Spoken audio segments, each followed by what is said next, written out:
B'Shem Hashem Na'aseh v'Natzliach, Shiur Torah. Baruch Hashem, always great to be in Miami. Continuing our Pirkei Avot series, I believe today is number 26. Yesterday's shiur, we had somewhat, like we called it, a divine self-help book, because the previous Mishnah, the Perek Bet, Mishnah Yud Gimel, was a really mamash like a self-help book. The foundation of all self-help books are, in order to improve yourself, improve your life. In essence, really all of Pirkei Avot is about helping yourself. But the Mishnah of 13 in chapter 2 was specifically about how to live a good life. So B'ezrat Hashem, today we'll go into 14, Mishnah 14, which is the other half of the same Mishnah. In essence, it's going to be the opposite of yesterday. So B'ezrat Hashem, we'll go over some of those details and some new updates. Also, before we forget, the shiur will be to Refuah Shlema, to Morenu v'Rabbeinu, Rav Ephraim Kachlon. May Hashem give you Refuah Shlema. Also to my mom, Doris Bat Jora, David ben Nesriya, Levana Bat Sarah, Sarah Bat Levana, and Michel Koto, Yoshua Michael Ben Hadassah, David Gamliel Ben Hadassah, Sarah Bat Sarah, Amparo Belufe, Reuven Yosef Ben Rivka, Edil Magorero, Sarah Lekopsky. This is a new one. Gladys Nunez, Bill Deutschman, Josefina Matos, and Jacqueline Rojas. May Hashem give them refuah shlema, refuat nefesh, refuat aguf. Keep this one so we don't have to keep writing. B'ezrat Hashem, we have all of Am Yisrael needs a lot of refuah. Sometimes, again, it's the nefesh, sometimes it's the guf. Right now we have this ongoing war that's happening with mamash fighting Christianity, fighting idol worship, that's an assimilation that's infiltrating our Jewish communities and our Jewish minds, where we're having this whole balagan that's happening in Boca Raton, where the leadership there has decided to bring a missionary to motivate the Keilah in different ways. And we've been trying to do everything possible to shed light to the Keilah itself, to people around, to Am Yisrael all over the world, to Gdolei Ador, to everyone, that this is aside from being a sin and against the Torah in many, many different ways, and being a Chilul Hashem, but aside from all that, it's just a really bad idea. It's just a really, really bad idea. Yesterday was another way that we tried to unravel this rotten onion, trying to figure out how could something like this happen. Like, how can people that apparently have learned Torah most of their life make such a horrendous error, where in essence you're inviting Hitler to a bar mitzvah and you're saying, no, he's just going to eat. He's just going to eat. He's just here for Birkat Hamazon. He's just going to do a blessing. Like, you can't say, listen, he's a missionary, but today he's off duty. He's only here to motivate us. It's just a really stupid idea. Like, how can you make such a stupid idea? And even a better question is, how can such smart people? It's not one or two or three or four people. It's a bunch of people. There's the rabbi, the head rabbi. There's the ones that are his little minions that, supposed to give him some also. Refuah shlema to Rosa Iris Matos. How could, he made a mistake, fine. But he also has underlings. How could they make mistakes? And they have underlings. How could they make mistakes? And they're all married. Usually, you know the situation that you really, really are based on your mirror. But who's your mirror? Your spouse. Your spouse is your mirror, not the real mirror. And that's one of the things that people fail to understand, is that this is not just one part of the chain of command failing. This is multiple parts that are failing one after another, and it's very, very hard to understand is how can we make such a horrendous mistake. Now I don't know, I'm no prophet or anything even close to that, but one thing I know is that apparently the one main thing we've failed at is that we failed at seeing the nolad, seeing the outcome of our actions. Time and time again throughout all of history, not just today, this is not the first time, and unfortunately probably not the last time, where we do things based on thinking, no, this is fine, that's no big deal. I'll just drive today on Shabbat, but next week I'm going to go back to being a Shomer Shabbat. I'll just eat this non-kosher burger today, but tomorrow I'm back to being kosher. I'm just going to go out with one date with this non-Jewish girl, and next week I'm going to find a Jewish one. Everyone says this one time, and then I'm going to go back. This one time, this one little sin, and then I'm going to be kosher again. I'm going to do this again. We fail to see that divrei Chazal, that the sayings of the sages, the teachings of the sages, come true on a regular basis. And they say that mitzvah goreret mitzvah, avera goreret avera. One mitzvah leads to another mitzvah, and one sin leads to another one. And we fail to realize that our actions have consequences. There's no such thing as one date. Mayim gnuvim imtaku. Mayim gnuvim imtaku means stolen water are sweeter. Meaning, in a hypothetical sense, if you have two bottles of water here, two bottles of water, they're both water. They're both exactly the same thing. They're both Fiji or spring water or whatever it is. They're both the same thing. But one of them will tell you, no, this one, I actually stole it from the store. Your yetzer is going to tell you that the stolen one, that's the one you should drink. It's sweeter. Tastes better. It's the same water. But your yetzer is going to tell you, no, the stolen one, that's better. So, sometimes we think, listen, the Torah, yeah, we learned it already in school. We went to yeshiva. We watched a few shiurim online. We go to Beknesset a few times a week. We hear the drasha of the rabbi, but we never hear a Christian speak. They're smart too, right? You know, this it even says, if the chokhmah bagoyim ta'aminu, if someone tells you that the goyim have wisdom, you can believe it. But Torah bagoyim lo ta'aminu. But if they tell you that the goyim know Torah, you're not allowed to believe that. Now the one thing that's what a lot of people are saying, listen, so what if he's a non-Jew? Why can't you learn from him? Two reasons. Number one, it's not a matter of being Jewish and non-Jewish. The Chazal said, Chokhmah Bagoim, says wisdom in the non-Jews. It referred to Bnei Noach. It referred to people that are still worshipping Hashem, not some idol. Not chokhmah but minim. Minim are idol worshippers and heretics. So first and foremost, if someone that's a ben Noach, someone that's a righteous Gentile, says, listen, I know I have the wisdom of architecture, I have the wisdom of math, I have wisdom of all types of wisdom that they have, you're allowed to believe that he has this wisdom. But if he is an idol worshipper, you're not even allowed to be within 4 amot of him. Within 6 feet of him, you're not allowed to stand. If he's an idol worshiper. That's to that extent. Chazal was very, very critical of this. But even so, even if you're talking about, let's say you say, listen, they have a non-Jewish, a Gentile Einstein. There's plenty of non-Jewish geniuses. Chazal didn't say, Chokhmah Bagoim, go and learn.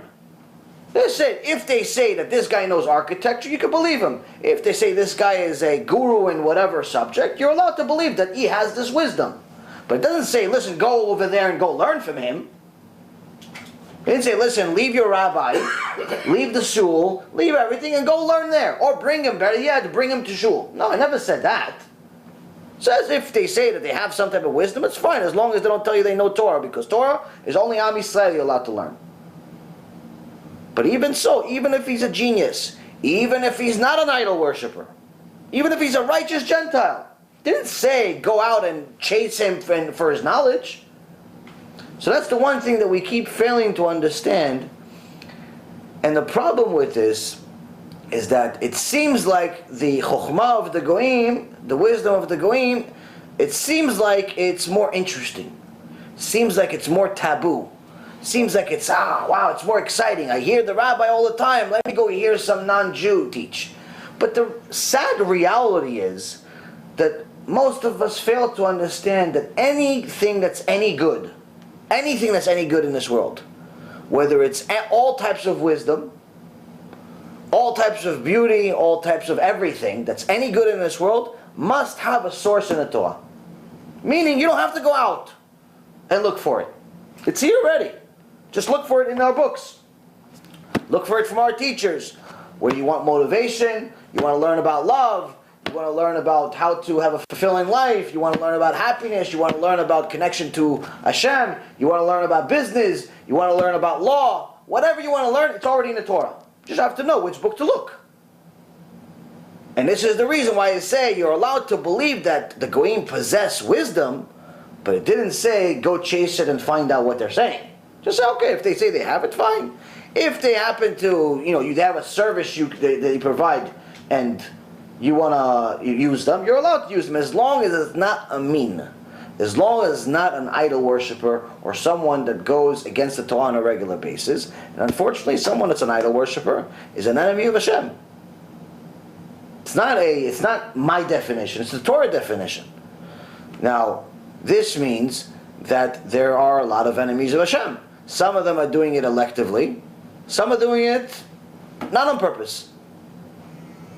Now, a person that was born Christian, his whole life was taught Christianity. It's the only thing he ever knew. And he thinks that Jesus is the Messiah. That's not necessarily a mean to the same extent as this Matthew Kelly Catholic missionary. Why? Because the poor little kid that grew up and became an adult only believing that there's some type of, that Jesus is a Messiah, he's obviously misled, he's obviously wrong, he's obviously completely off, but that's all he ever was taught, and he just believes he's a Messiah. Just, unfortunately, just like some Jews believe that their rabbi is a Messiah. Both are wrong. But he's not actively looking to go take Jews and bring them to idol worship. He's not saying that Jesus is God, even though technically his book says it. He's not going out there and trying to recruit other people that are going to be missionaries themselves and go recruit other people to idol worship. And that's the biggest problem of all. When someone is a missionary, there's no one worse than him. No one worse than him. And the reason why is because their number one target are not the Arabs. Even though there's 2 billion Arabs in the world, no one's trying to missionize Arabs. If anybody noticed, there's really no recruit centers in Arab villages. Oh, let's try to recruit the Arabs and make them into Christians? No, it just doesn't happen. There are some Arabs that are Christians, but it's not because of missionaries. They're not going into China and actively missionizing, even though there's 1.5 billion to 2 billion people there. Where do they spend most of their resources? What's the number one biggest fish? The Jews. The Jews, that's it. It's the Jews. So, unless we look at the past, we're never going to be able to clearly see what the future is going to hold. Now, unfortunately, many of us, and I see this online, and I myself was foolish enough to celebrate this To'avat Hashem holiday that they had yesterday. To'avat Hashem means disgusting to Hashem, called Valentine's Day. Yesterday they had Valentine's Day. Many Jews believe, it's a holiday of love. Even in Israel, they promote that it's a holiday of love. And some people celebrate it. It's just an excuse to go buy chocolates and teddy bears and go have fun with your girlfriend, wife, or both.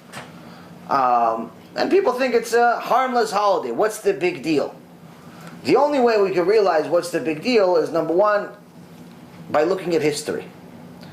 If you rewind approximately 700 years to 1349, you see that something horrendous happened during that time. Now, anti-Semitism was created in Parashat Shmot over 3,300 years ago, where Paro said, "Avanitchat malach." Well, let's fool them. Let's fool these Israelites before they fool us, before they overcome us and join one of our enemies. So anti-Semitism has already been around over 3,000 years. But 700 years ago, anti-Semitism took another turn once again. And because the Jews were not allowed to celebrate freely, learn freely, we're already living a secluded life. But to make our life even more miserable, they wouldn't even allow us to have normal jobs. The only job they allowed us to have throughout Europe was to be lenders, lend money. Bankers, in so many words. We were only allowed to lend money. Now, back then they thought that's like you're lending money. You don't actually do anything. You just lend money. It's like a crappy job. In reality, if you fast forward, you realize that's the best job in the world. You actually don't have to do much. You lend money, you get paid for extra of it. It's a good job. As a matter of fact, eventually you get to a point where your money works for you so much that you control the economy. You control the market. You control everything because everyone owes you money.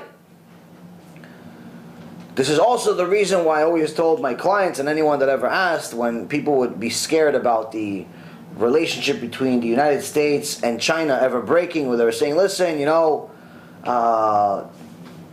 maybe the United States is not going to do trades anymore with China because they're stealing their brands, they're stealing their goods. There's hundreds of billions of dollars worth of copyrights and all types of patents that are stolen by the Chinese every single year. And we have to fight back, and now Trump is there, and Trump is like import-export practically now, especially with China. He's going to tax it, he's going to do this, he's going to do that. Let me fast forward really quick for everyone. It's all bogus. It's all nonsense. It will never happen. The relationship between America and China will always be. And the reason why is because China is the bank. China lent the United States an extraordinary amount of money. But it's not like if I ask you, listen, can you lend me $20 and I just take the $20 and I could easily forget about it. And and you'd ask me a few months later, I say, I don't remember. Do you have a shtar itzka? I don't remember that you gave me this $20. Difference is with China is they bought T-bills. They in essence have a control of a large part of the debt market for the United States. And even if they wanted to get out of it, they'd have to go into the open market. They can't just send an email to the United States and say, hey, cash this one out for me. They have to go into the open market, which means that as they start selling it, initially they sell the first few $1 billion, it doesn't really make a difference. But once they start going into larger numbers, 25, 50, $100 billion, the market will notice it, the market will start crashing. Which means that two things will happen. The United States will lose because the market will start crashing, and China will lose because the value of the existing debt they have will also go down. So let's say they have $1 trillion worth of debt. After they sold the first 100 billion, sounds great. Let's say they sold it for par. They sold it for 100 billion. Problem is, by the time everyone finds out they sold $100 billion worth of debt, the remaining 900 billion will go down by 50%. Okay, so they got their money back for 100, but the other 400 they just lost instantly. As soon as the market realizes they're about to sell $1 trillion worth of debt, everyone's selling everything, which is in essence called murder-suicide. So this is a unhappy marriage, but the reality of it is they're going to suffer together forever, unless one of them is willing to just pretty much commit do murder-suicide, in essence destroy their own economy and rebuild it from scratch. Very, very rare thing to happen. So China is going to stay China, America is going to stay America, but everyone's going to talk big and promise a lot of big things, but in reality none of that stuff is going to happen. Now, in the 1300s, the Jews were in control of the debt market. In different parts of Europe, and in a place called Strasbourg, the Goyim started realizing that these Jews that were supposed to be no ones, were supposed to be practically borderline slaves, actually have a hold of the market. And they didn't like it too much. So they decided that, hey, not only do they have a control of the market that we don't want them to have, but on top of it, they are very arrogant right now. They feel very confident.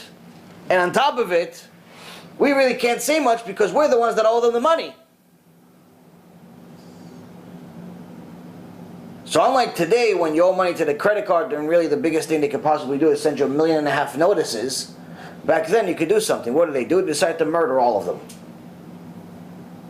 They overran the government and the few people that were trying to protect the Jews. They threw them out. All protection laws for the Jews were dismissed. And they had a massacre on February 14th, 1349, and killed hundreds and hundreds and hundreds of Jews and burned them alive. And today, Jews around the world celebrate this February 14th as Valentine's Day. Oh yeah, I love my girlfriend. Yeah, but you realize that your great-great-great-great-great-grandfather was burned alive? You still going to send a box of chocolates? Where was the place at? Strasbourg, in Europe. Okay. Strasbourg. So, and this was in different places in Europe, but the biggest massacre happened there. Nonetheless, people need to understand that the only way we're going to have even a chance of surviving in the future is by looking at our past. The only way we could survive anything that's happening right now in the times we live in, which we call the end of days, is by having some type of connection to our past. If we see the past, we saw that for the last 2,000 years, the Christians and Catholics chased Jews in every way, shape, or form. Whoever was not willing to convert to Christianity, most times they murdered them. Today, Baruch Hashem, we're not in that situation. No Christian or Catholic is openly murdering any Jews. That's good, Baruch Hashem, but unfortunately they're doing something worse. They're convincing many weak Jews, many naive Jews, to instead of just killing their body, which I'm not trying to discount, but it's still, according to our Torah, the body is not worth as much as the soul. It's much better to die as far as in flesh than to have a soul rot in hell forever. And that's actually what's happening, where many Jews are getting to a point where they're taking the offer from the Christians because of poverty, lack of emunah, and different reasons. And that's why the Christians spend hundreds and hundreds of millions of dollars in Israel and probably billions of dollars in the rest of the world, especially the United States, to do everything and anything possible to recruit Jews to join Christianity. And that's why every time you see any type of Jews for Jesus commercial, or any times you see any type of Christian commercial, usually the speakers are Jewish. The speakers are Jewish. Why? Because they look, they know it's true. Because we're the banner child. We're the ones that are attesting that Hashem gave the Torah in Mount Sinai. So if that one that says that we got the Torah in Sinai is now saying that there was also an extension to the story called the New Testament, it's the best verification in the world. So obviously this is horrendous, and they're killing and destroying thousands of souls every week. So to now bring them into our house, like they're doing it already on their own. They're chasing us, they're finding us, and every single crack you're going to find something of a missionary. People think that the AA meetings, of Alcoholics Anonymous, are like, they're good, they help people. But in reality, it's the best recruiting centers for missionaries. Most of the meetings are held in churches. They have everyone pray as if it's like kumbaya and everyone is at peace and everyone's happy. But in reality, what is it? It's a church, and they're trying to have, there's always a missionary that used to be an alcoholic, or still is perhaps. But Jesus helped them, or something else helped. It's a great recruiting agency for them. And many other things like this. It's a very, very sneaky, conniving way of doing things, but that's just the reality. And unless the Jew is bright and starts looking at his past, he's not going to survive the future. He's just not going to survive. And this is exactly what's happening with some of our leaders that have become so weak and in some cases so spineless that for a little bit of money, for a little bit of funding for their organization, for their synagogue, for their cause, they're selling Jewish souls. Yeah, listen, donate $1 million to our organization. We'll let one of your motivational speakers come to our event. In reality, it's Missionaries Anonymous. It's not a motivational speaker. But that's what happens when we close one eye. Close one eye because, well, we say, no, but with the $1 million, I'm going to build a bigger shul, we'll fit more Jews. Problem is, with the $1 million, by the time you actually build that shul, there'll be no Jews left. There's not going to be anyone left. You keep letting the missionaries in. And that's what people they don't see the nolad. They don't see the outcome of their actions. Foundational reason of all of it, lack of yirat shamayim. Lack of fear of Hashem, lack of real connection to Hashem, where you don't ask yourself, what does God think about this? You ask, what does my banker think about it? What does my neighbor think about it? What does my editor and publicist think about it? Is this going to sell books? Is this going to be marketable? Is this going to make me liked? And this is why sometimes you have people completely go off and write books like Kosher Jesus, like this Shmuli Boteach, Kofel, Rasha Merusha that he is. Used to he calls himself a rabbi still this day. But the guy's a Kofel. Why? He made it seem as if like it's okay to believe in J.C. Penney. Now, if a Christian wrote such a book, who cares? They wrote 1 million books already. No one ever pays attention to their books that has any chokhmah, any knowledge. Problem is, when a Jew writes it, it's the worst thing in the world. It's almost like they look at it, it's like Moses wrote it. Wow. That's the viewpoint. That's also why a Jew is always highlighted in the news anytime he does anything bad. It's true. Anytime he does anything bad, everyone highlights him.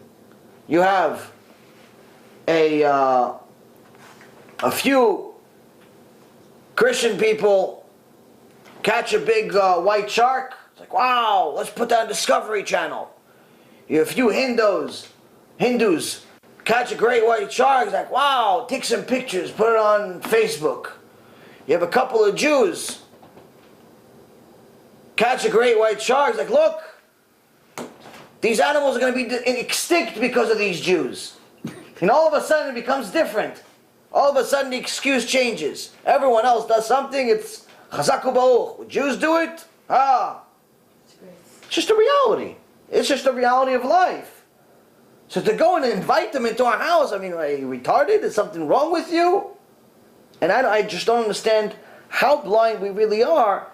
Now, maybe somebody is just blind, but you give one proof and another proof and another proof and another proof. How many proofs you want? You have a month worth of proofs. Every single day, we've had another proof. Every day, we've had another proof.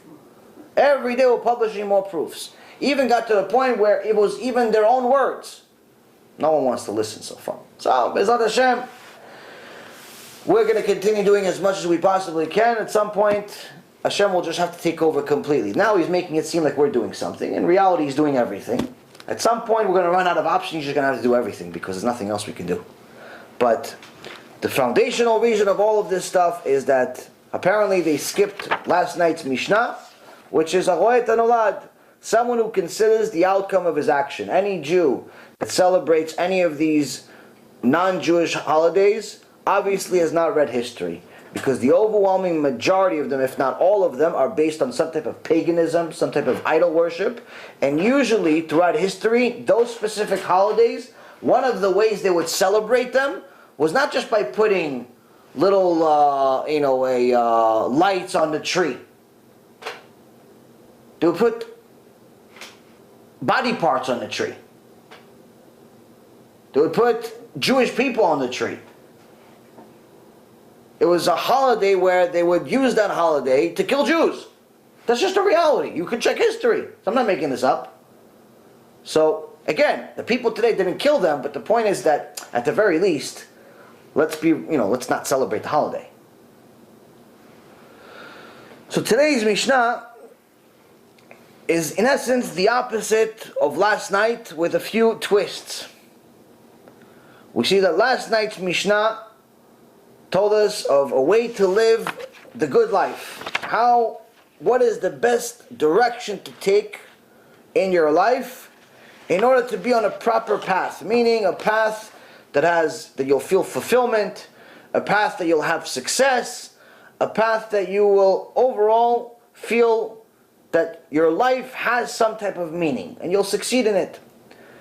Today, Rabban Yochanan is coming back to his students and he's saying the opposite. Amar lahem, צאו איזוהי דרך רעה שהתרחק ממנה האדם.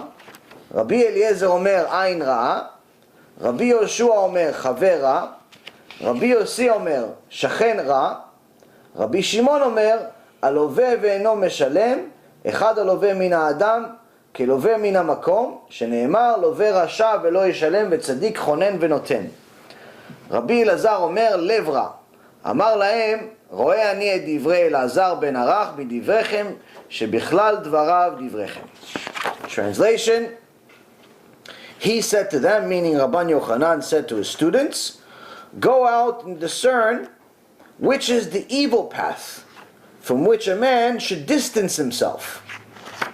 Rabbi Eliezer, which is referring to Rabbi Eliezer ben Holkinos, Rabbi Eliezer says an evil eye. Rabbi Yoshua says a wicked friend. Rabbi Yossi says a wicked neighbor.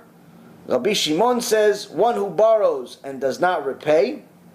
One who borrows from a man is like one who borrows from the omnipresent.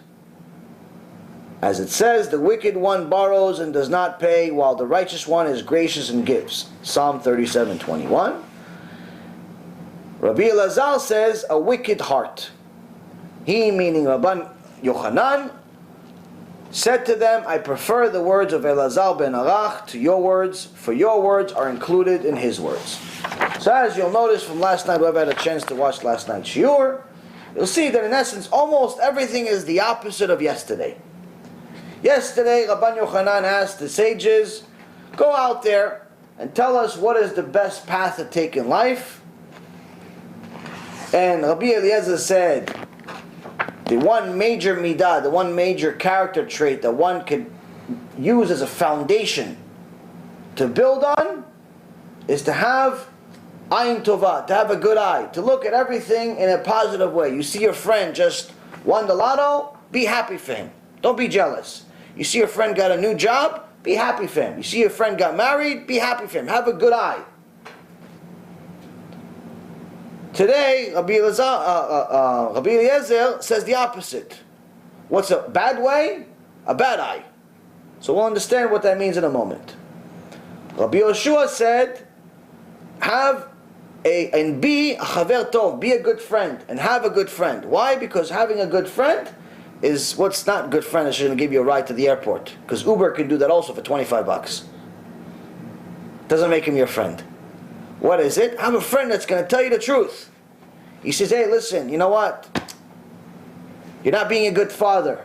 You know what? You're not being a good husband. You know what? You're not being an honest employee. You're not being a good boss. You're not being a good servant of Hashem. Driving on Shabbat, eating non-kosher, doing all these sins. You're going to tell you the truth.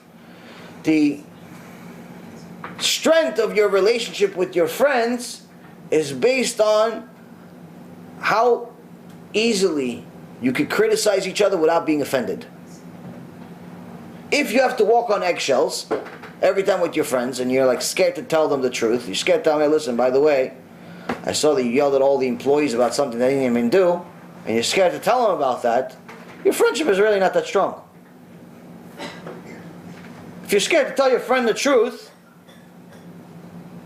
it's not really your friend, he's an acquaintance. An acquaintance. But everyone likes to call everyone, oh no, that's my best friend. Who, this guy? Yeah, I know him for 30 years, my best friend. Oh, so why don't you tell him stop driving on Shabbat? No, I don't want to disturb him. It's not my business. What do you mean it's not your business? You said your best friend. Say it's your best friend, so at the very least you should tell him, listen, don't drive on Shabbat because eventually that car is going to lead you to Gehinnom. What kind of friend are you knowing that your friends are going to go to Gehinnom? You're not going to tell him anything? You're not a friend, you're an enemy. Friends like you, who needs enemies?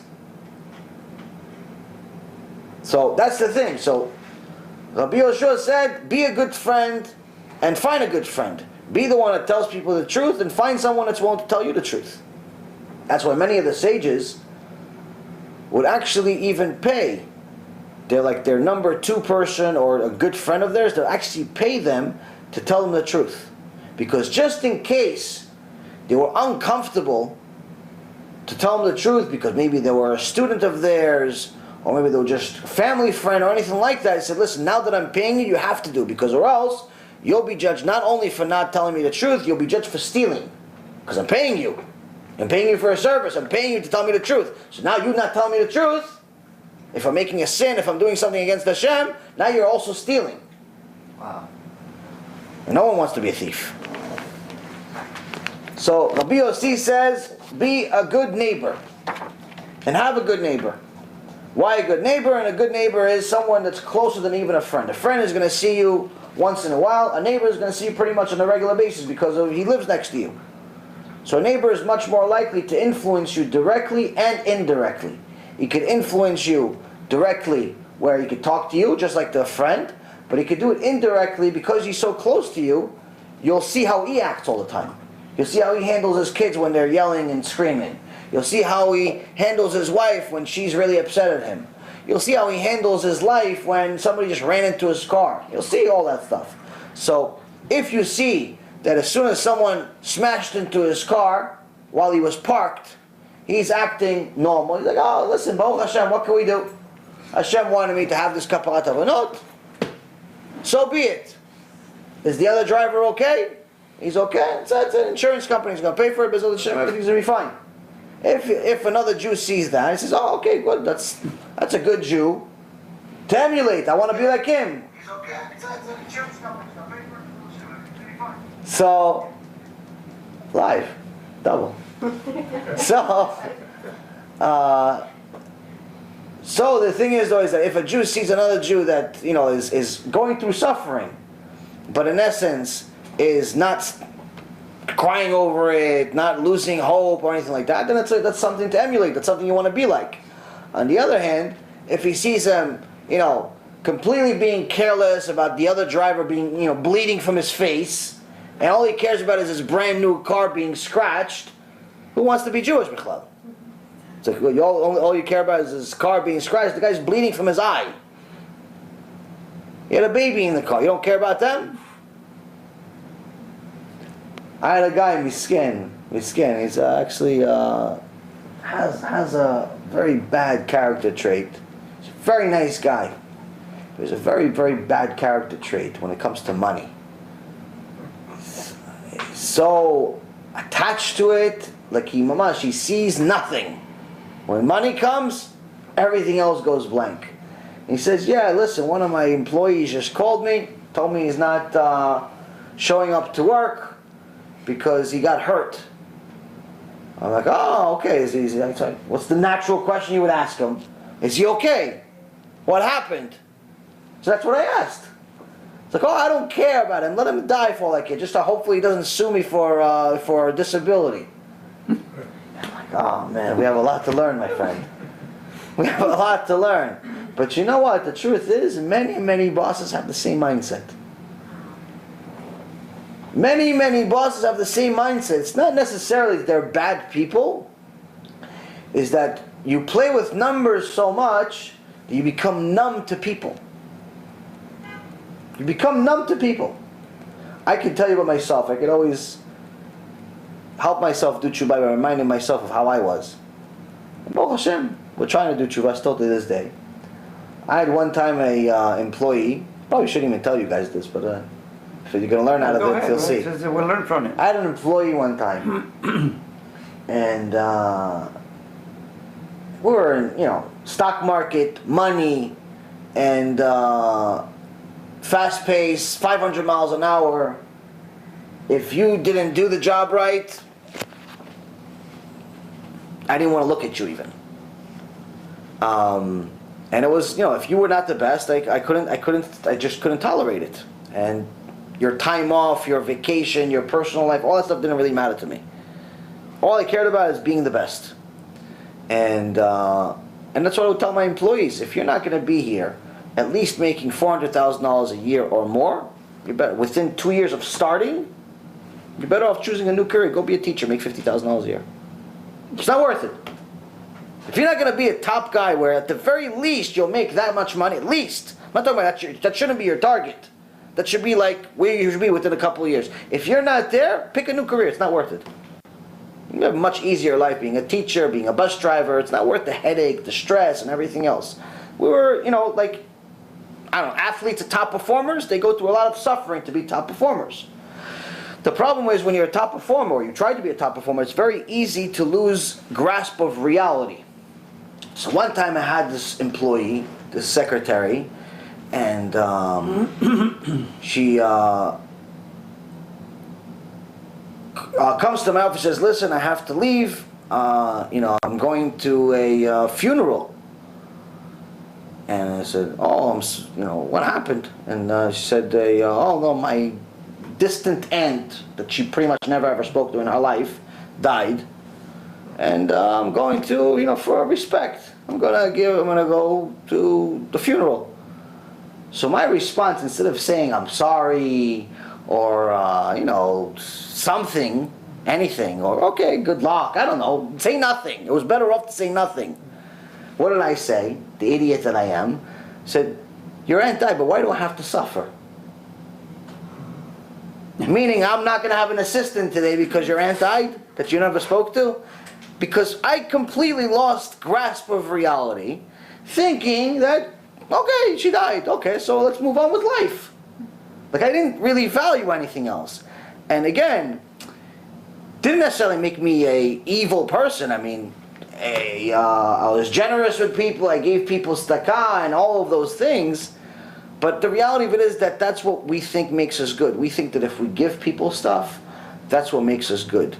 And one of the chidushim that I learned recently is that, if you look at the book of Daniel, when Daniel came to Nebuchadnezzar Rasha, who killed millions and millions and millions of Jews, and destroyed the Bet HaMikdash,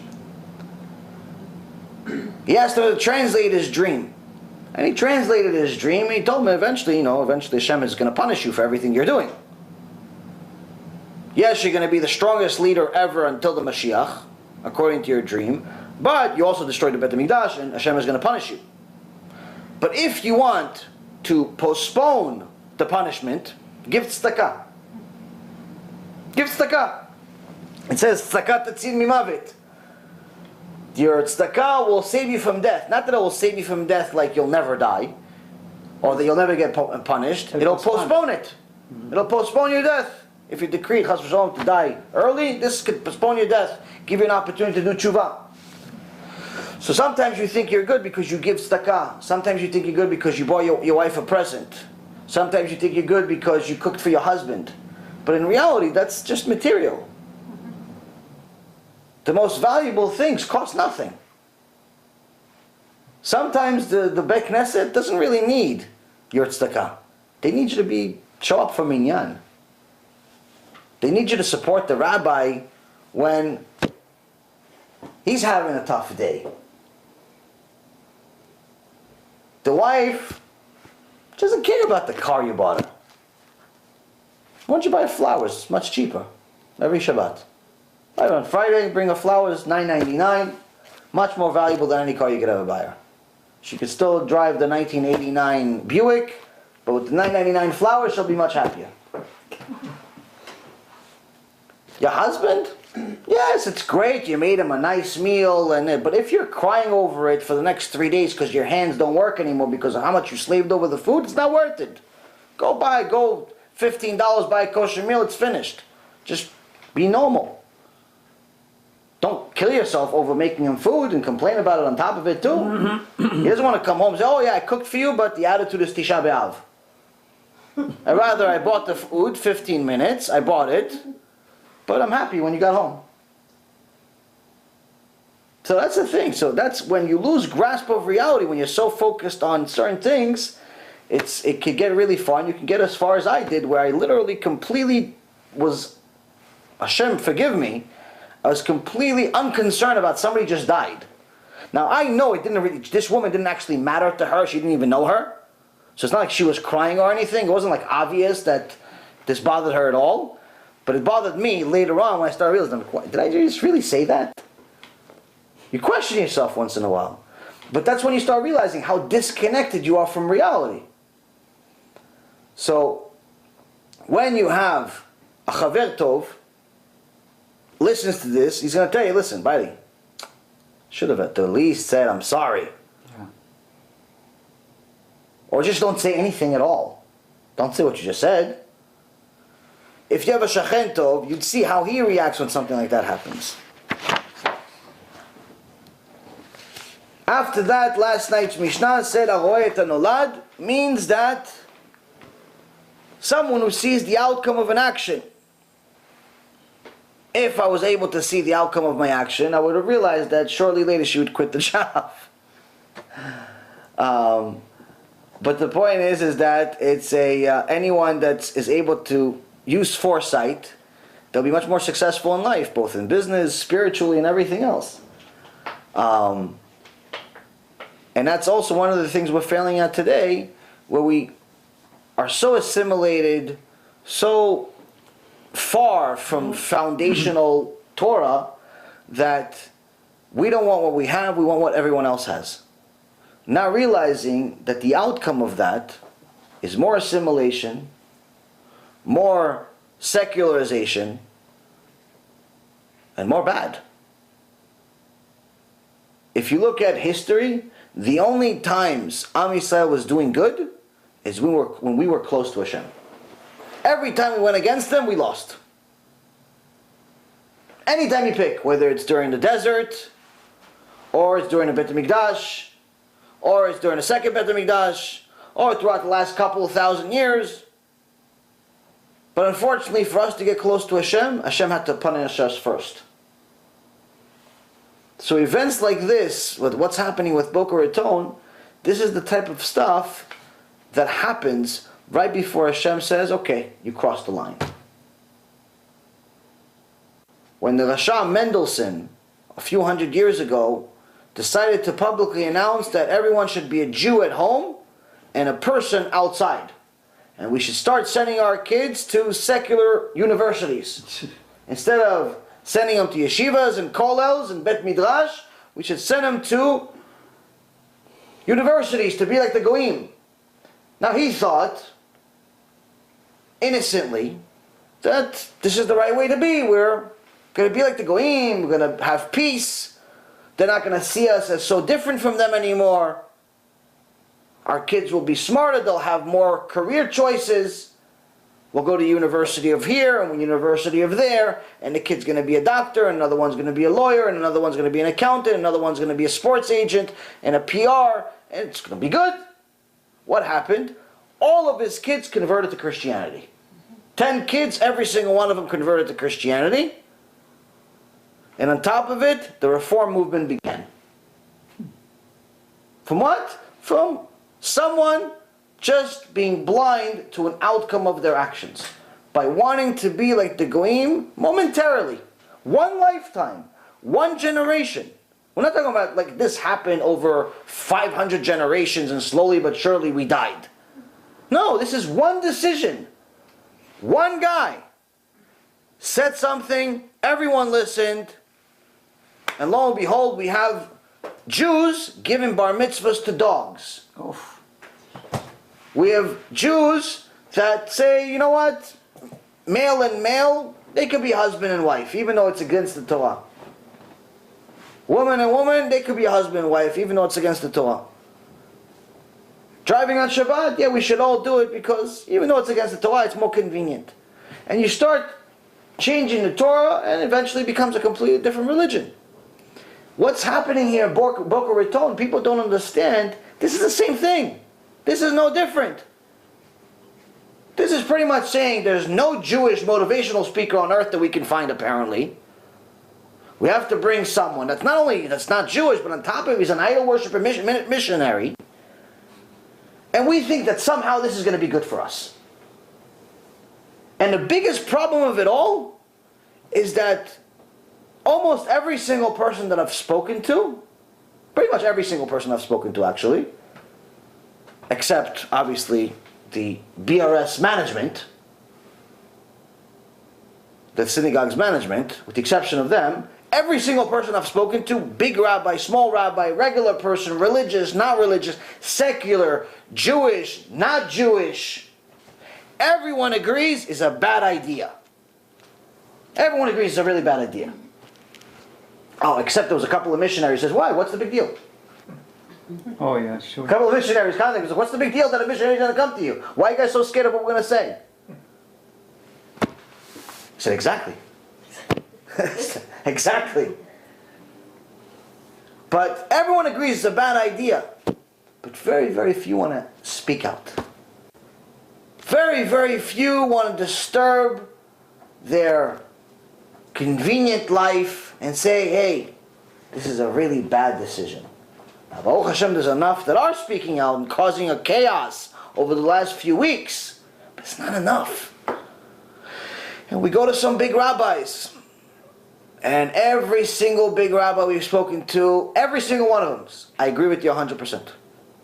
It didn't take any convincing. I said, listen, a guy comes, this is you show him, this is what it is. You're not telling the story. This is the proof. This is what it says. This is a video. This is what he says about himself. He calls himself a missionary. He trains other missionaries. He's an idol worshiper. I didn't make this up. This is not like some type of like conspiracy theory. It's fact. Huh? He has a Wikipedia profile that says he sold more books about Christianity than anyone else except the New Testament. How much more proof do you want? So you tell him, this is who they're bringing to a shul. He says, yeah, it's a reform shul though, right? Everyone said this. That was initially the response for a lot of people. Said, no. This is a Orthodox shul, modern Orthodox shul. And everyone's jaw dropped. And I agree with you. This shouldn't happen and this and that.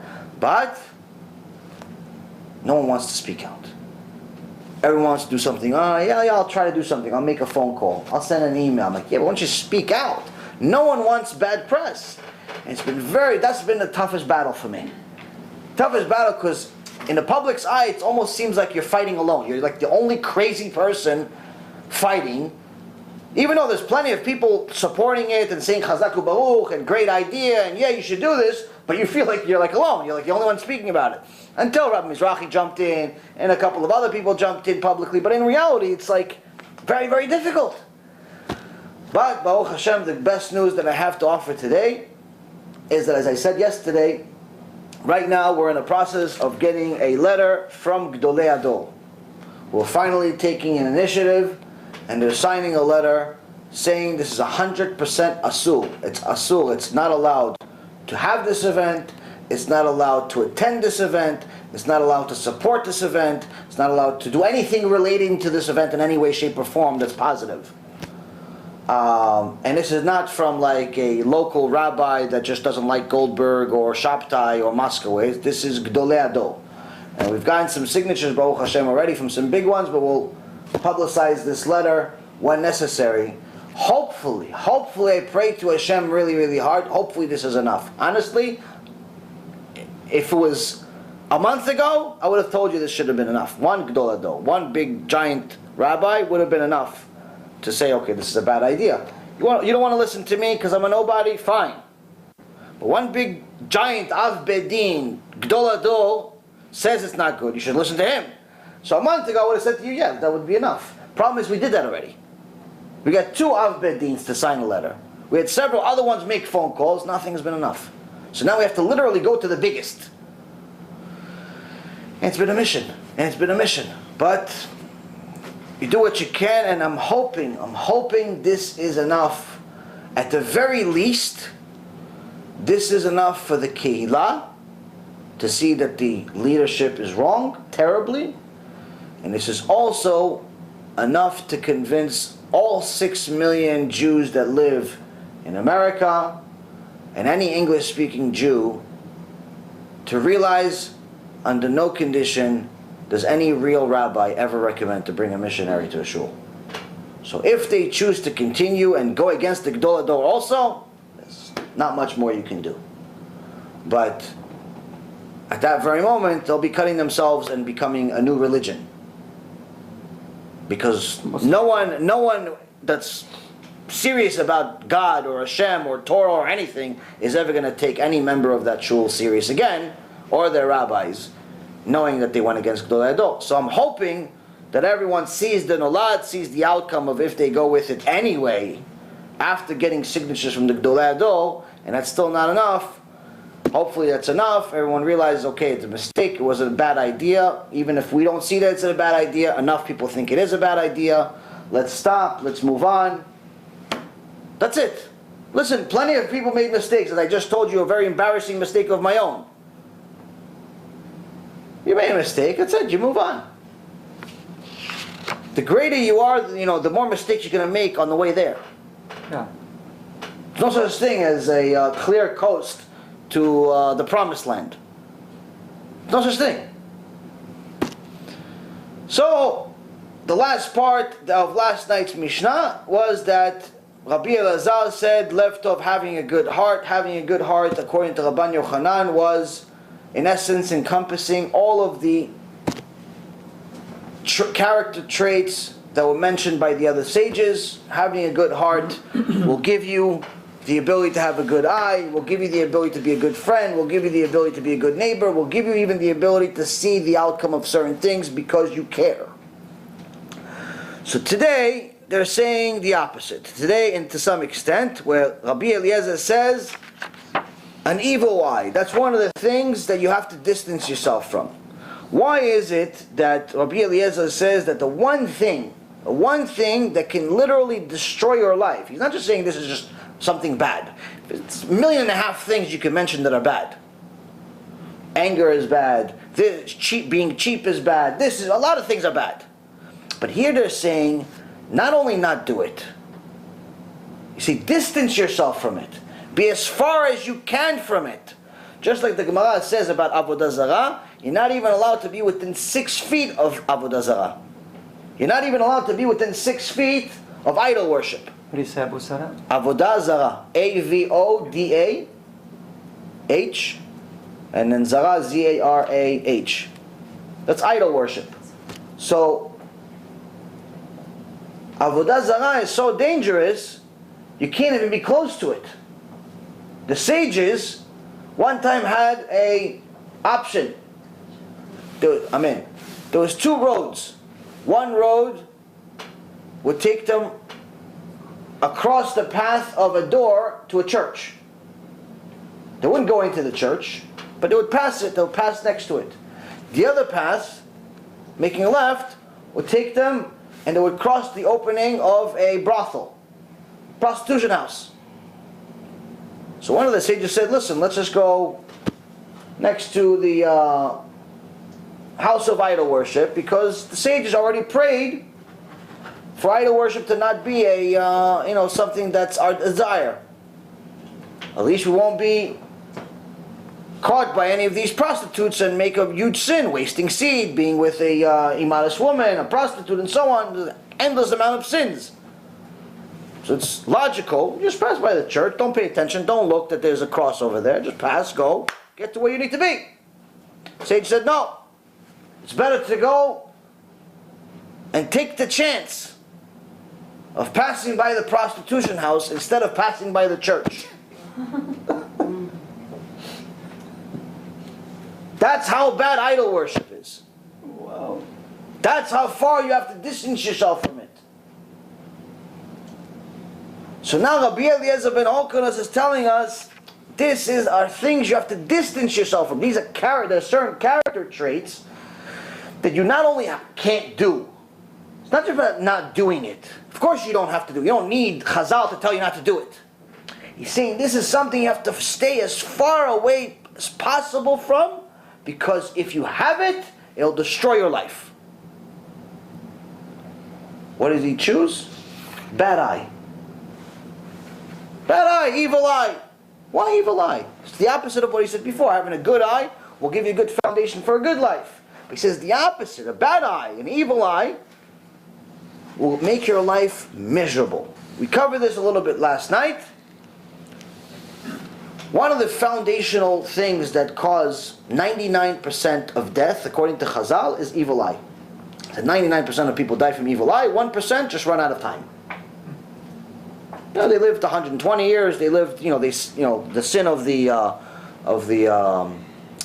tree of knowledge. They die because of that. Eventually, everybody has to die. But in reality, 99% of people die prematurely because of evil eye. Someone said, "Oh, what a beautiful new car he has." Just complimenting him. In reality, he doesn't want to compliment him. But he says, "Oh, what a beautiful car he has." The guy gets into an accident.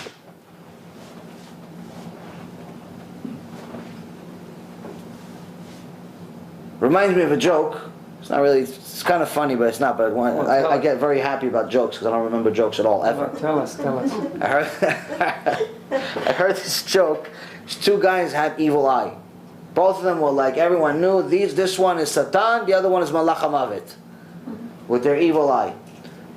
So one guy says, "Oh, wow, look at that new bridge." Immediately, the bridge collapsed. The other one says, "Wow, what an amazing eye you have." Meaning amazing evil eye he has. Poof, his eye blew up. Strange humor, Israeli humor. But nonetheless, at least a joke. I added to the list of 5 jokes that I have, I think. But anyway, evil eye. Why is evil eye so bad? Why is evil eye so bad? Because evil eye is going to make you miserable.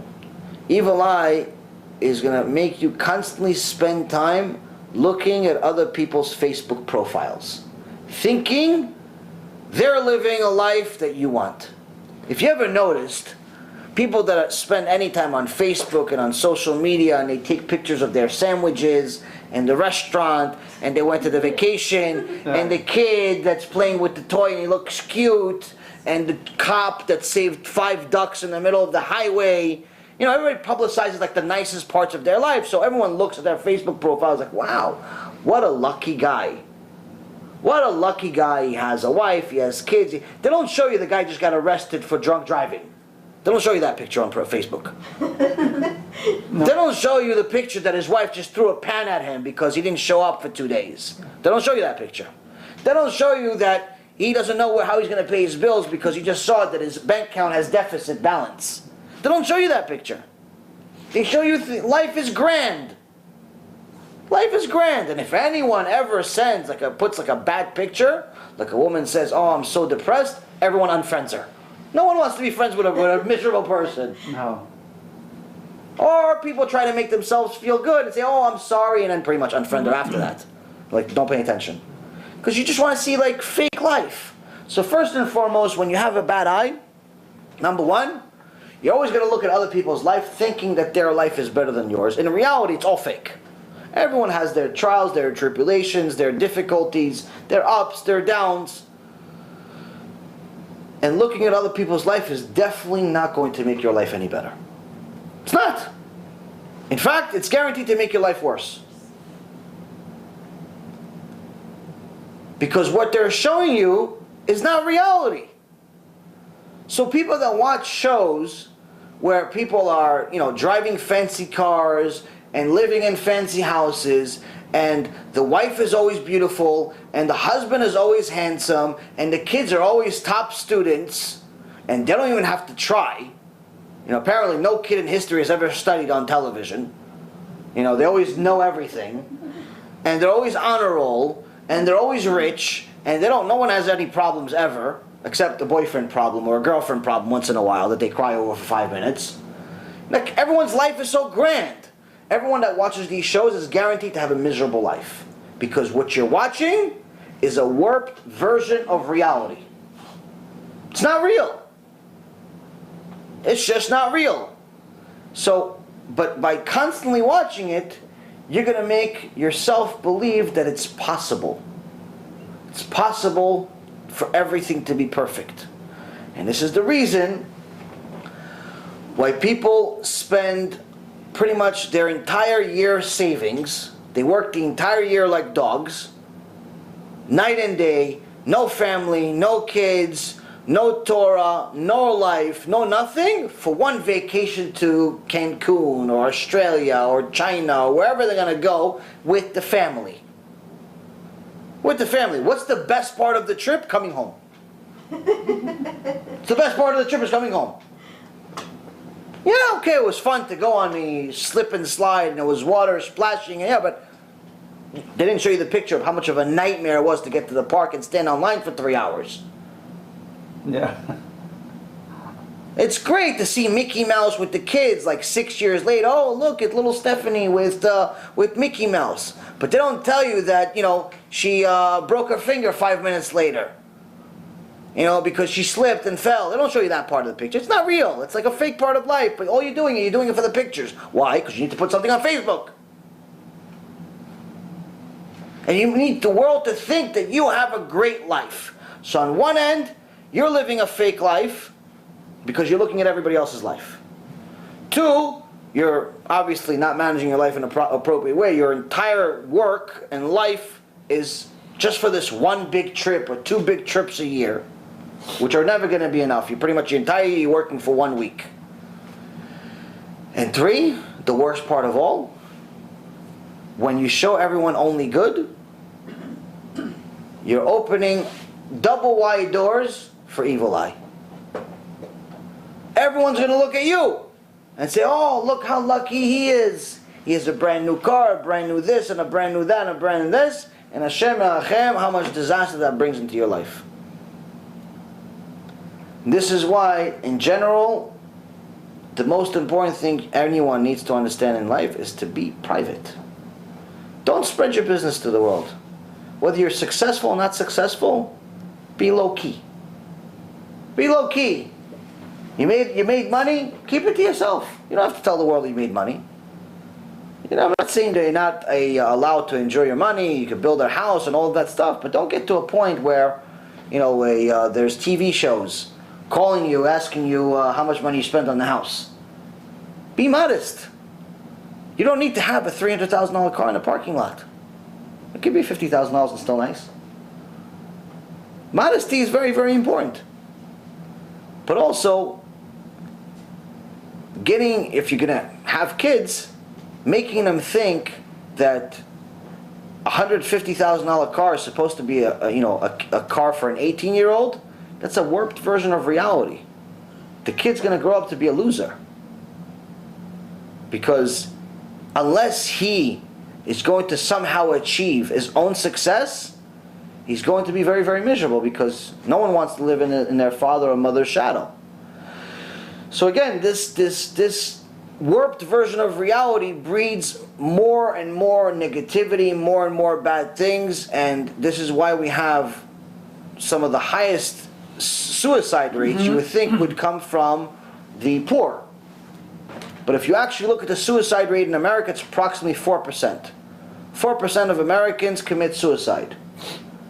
Interestingly enough, the suicide rate in third world countries is not even close. It's like 95% less. You would think the poor would be much more likely to commit suicide. But it's the opposite. Suicide is something only the rich do, for the most part. Because we're constantly looking at everybody else's life, and we realize that what we have is never enough. It'll never will be enough. Even if you're on Forbes 500 list, you're always going to look at who's 499. And if you're 499, who's 498? And if you're number 3, who's number 2? You're never going to be happy with what you have. So, in essence, having this evil eye works both ways. One is looking at things in a negative way. 2, not being happy with what you have. And 3, which is one of the worst of all, is that you're showing people a fake reality of your own life, which welcomes the evil eye. Next thing after that is Rabbi Yoshua. Rabbi Yoshua says, Chavera. Worst thing that could serve as the foundation of your character traits is to be a bad friend. To be a bad friend. Now we already talked about how being a good friend means not to give somebody a ride to the airport, not to give somebody a $20 loan. That's all nice, that's fine, and maybe you'll get a mitzvah for it, but in reality, that does not make you a good friend. Makes you a good friend, according to Chazal, is telling people the truth. Telling your friends, listen, I understand that you learn Torah, but your understanding is wrong. Why? Because you're using your own logic to understand it, and your logic may sound logical, but it's against what the sages said. Rashi says the opposite of what you said. Tosfot says the opposite of what you said. And there's no way that you're going to be right and the sage is wrong. Never will happen. Never. You think that Shabbat is no longer relevant to today? That's not possible, because that would make the Torah something temporary, which is the opposite of what the Torah says about itself. Hashem says Torah is eternal, le'olam.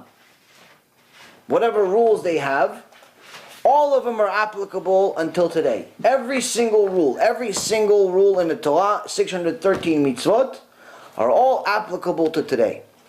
So the next question should be, wait a minute, but there are rules out of the 613 mitzvot. There are many of them that are for the Bet HaMikdash. We don't have a Bet HaMikdash. So how could it be applicable and we can't do it? We don't have a Bet HaMikdash. So just because we don't have a Bet HaMikdash doesn't mean it's not applicable. It just means that we can't do it. We're considered anusim. We're anus. We have no choice. We don't have a choice to do. If the Bet HaMikdash was here, we would be obligated to do everything that they did in the first place. The korbanot, the kohanim, the kodesh kodashim, everything, the offerings, everything that they were doing, we'd be obligated to immediately do it right away. There's actually a school for kohanim in Israel that they started some years ago, where they're actually training people that are kohanim to already be ready as soon as the Bet HaMikdash is open, that they're going to know what to do. The kohanim is not like just your regular religious people. They have special, different actual jobs, physical jobs they have to do in the Bet HaMikdash. So we can't just say, oh Hashem, send us the mashiach, send us the Bet HaMikdash, and as soon as it shows up, no one knows what to do.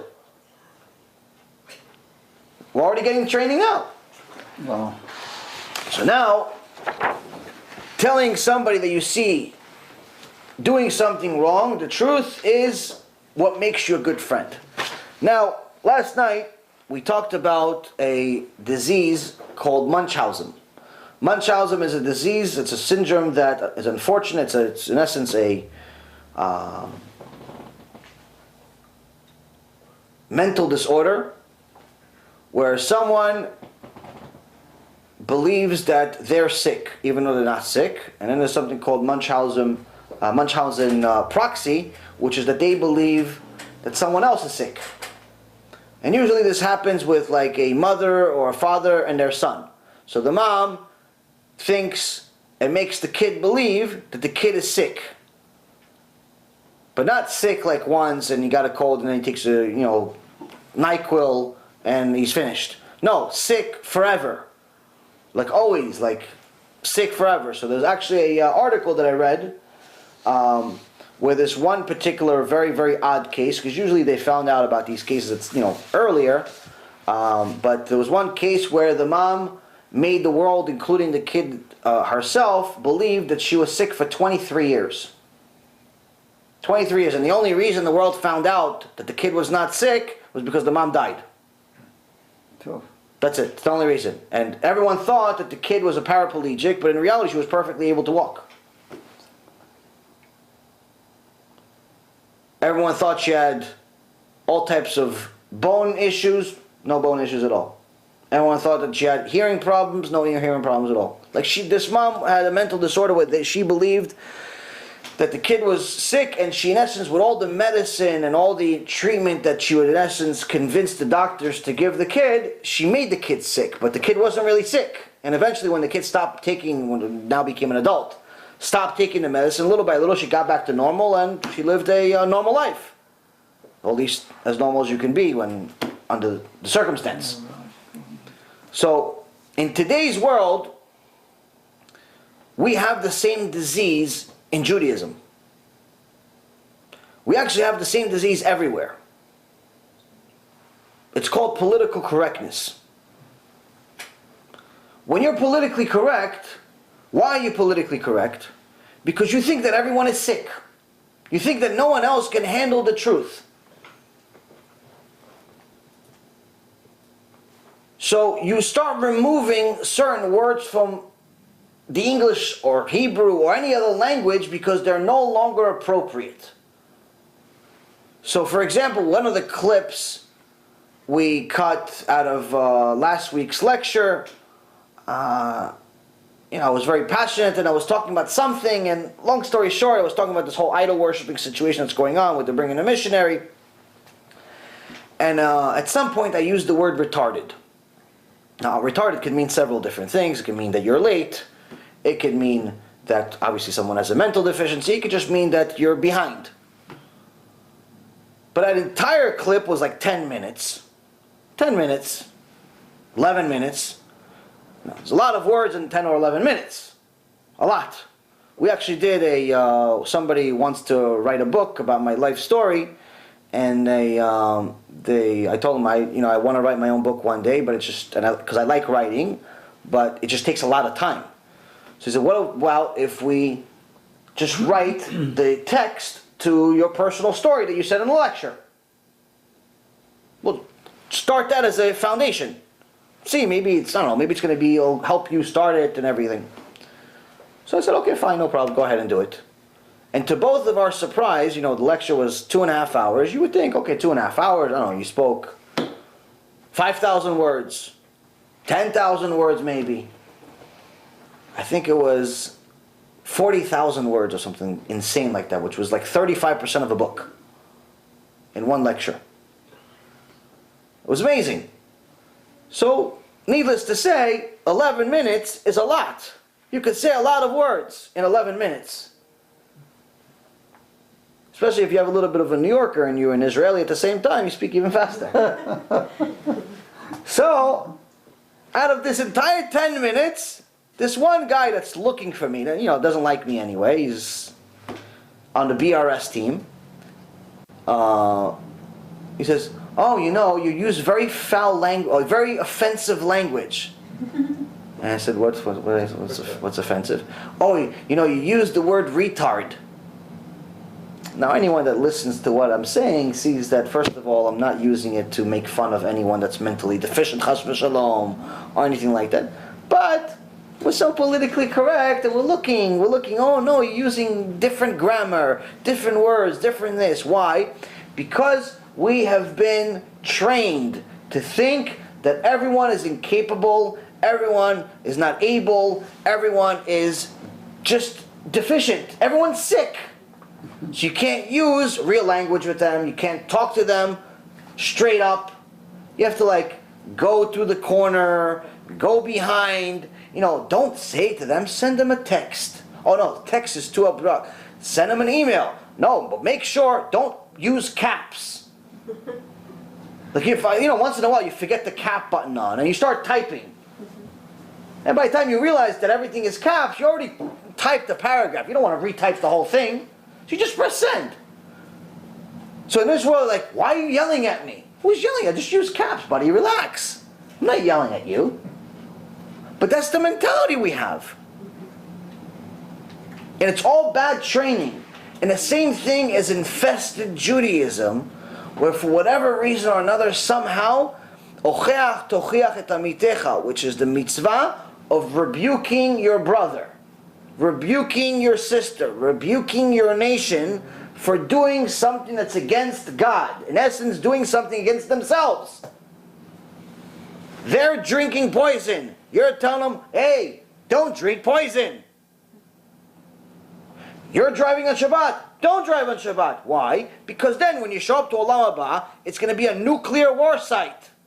You're not going to have a good Olam Haba. It's going to be a really, really bad one.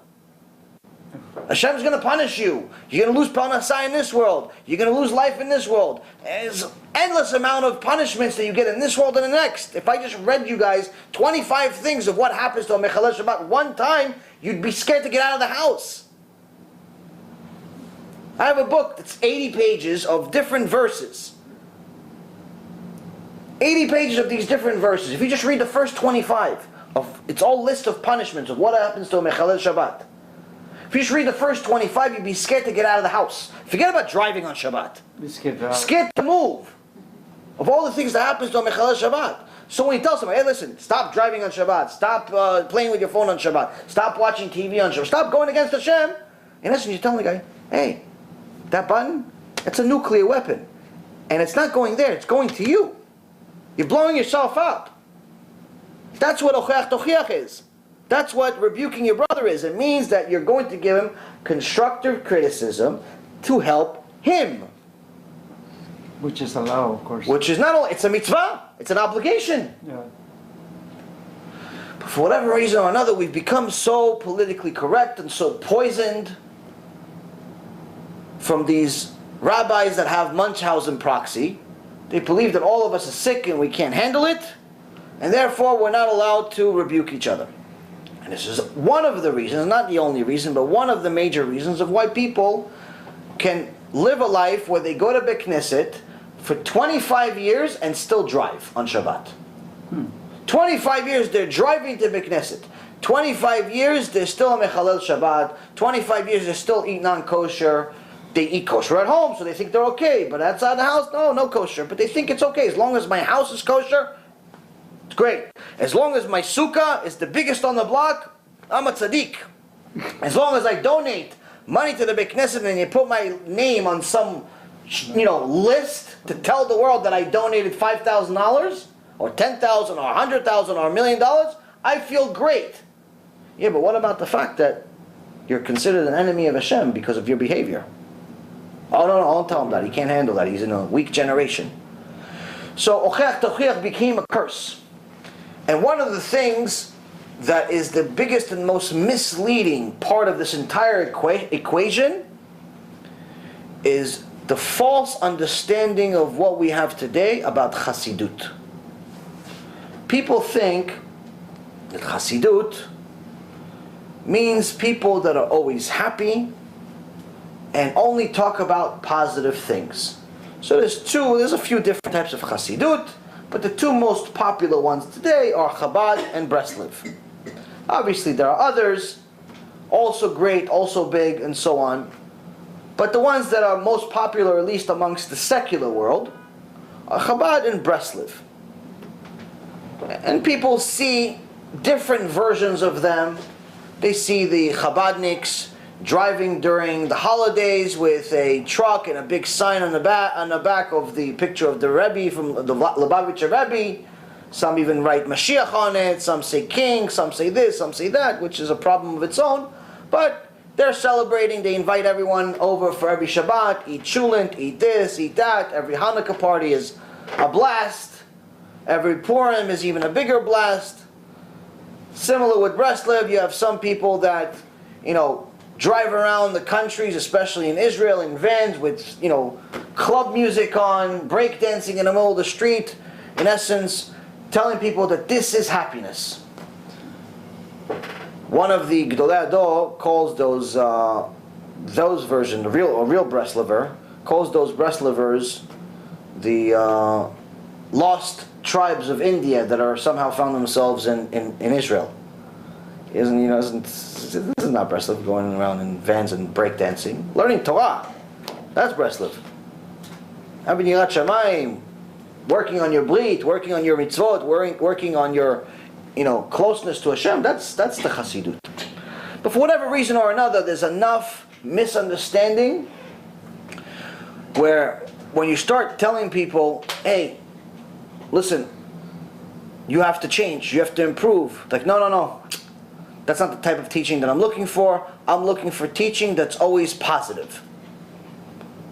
So I'm going to go to Chabad. I'm going to go to Breslev because they're always positive. Rabbi Nachman said, be happy. Lubavitcher Rebbe says, be happy. So I'm going to go there because they always talk about happiness. If anyone ever actually spent any time whatsoever reading their books, it's not quite that. It's not quite that. There's a couple of very interesting chidushim. So, first one, we mentioned last night, but this is in Yalzu Chasidim by the Pele Yoetz, Rabbi Eliezer Papo. And he says this is a Yalzu Chasidim, it's a Mussar book, but for Chasidim in essence. כל הרואה חברו חוטא והוא אינו מזהירו, לומר אל תעשה במקום שצריך להזהיר, ולפי חילוק דינים שיש במצוות תוכחה, הרי כל העונש שמקבל מעלן על זה כאילו הרגו. He says anyone who sees his friend making a sin and doesn't say anything, doesn't warn him at all, like he's supposed to, according to the mitzvah of tochacha, or the mitzvah of rebuking, it is the same thing as if he murdered him. He's not talking about he saw mechalel Shabbat driving, no, he's talking about any sin. Any sin. You see one of your friends, listen, speak to the rabbi inappropriately. Speak to, doing something inappropriate, doing something that's a sin. And he says, hey, listen, by the way, you really shouldn't have said that. Or you shouldn't have done that. He doesn't do it. He says, Rabbi Eliezer Papo, which is to Pele Yoetz, one of the giants. He says, you're a murderer. You're a murderer. Didn't say, oh, be happy, be happy. He didn't say that in this chassidut book. Okay.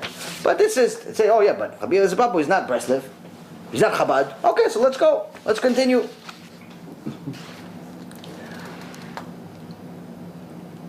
In Lekutei Maharan, חלק א', פרק נ"ו, אות ג'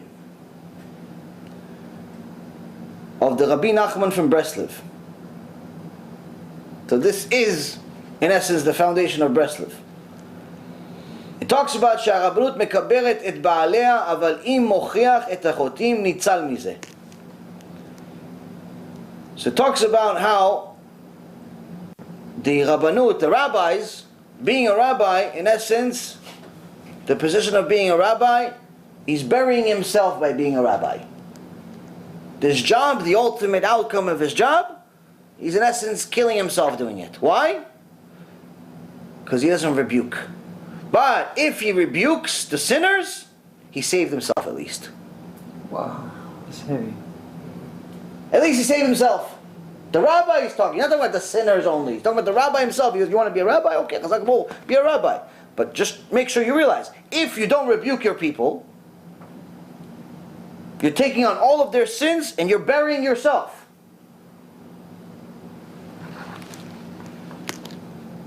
ואם הוא מזהיר ומוכיח אותם, אז זה הוא עושה את שלו ומציל את נפשו, כמו שנאמר בספר יחזקאל ג' צופה נתתיך לבית ישראל.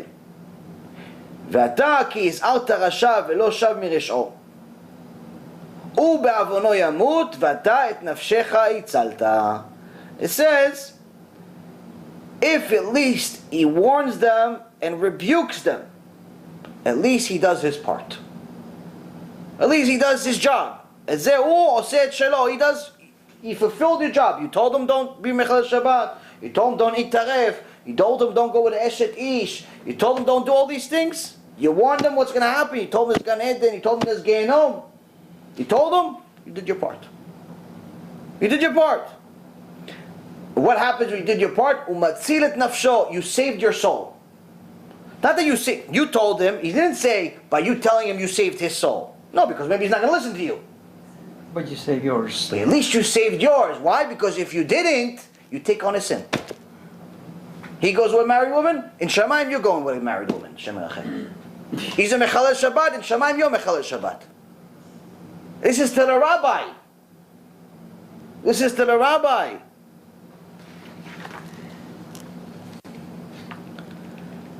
And it uses the verse in Sefer Yechezkel, "Ve'ata ki izarta rasha ve'lo shav mirish'o." And you warned the rasha, warned the wicked person, and he did not do tshuva.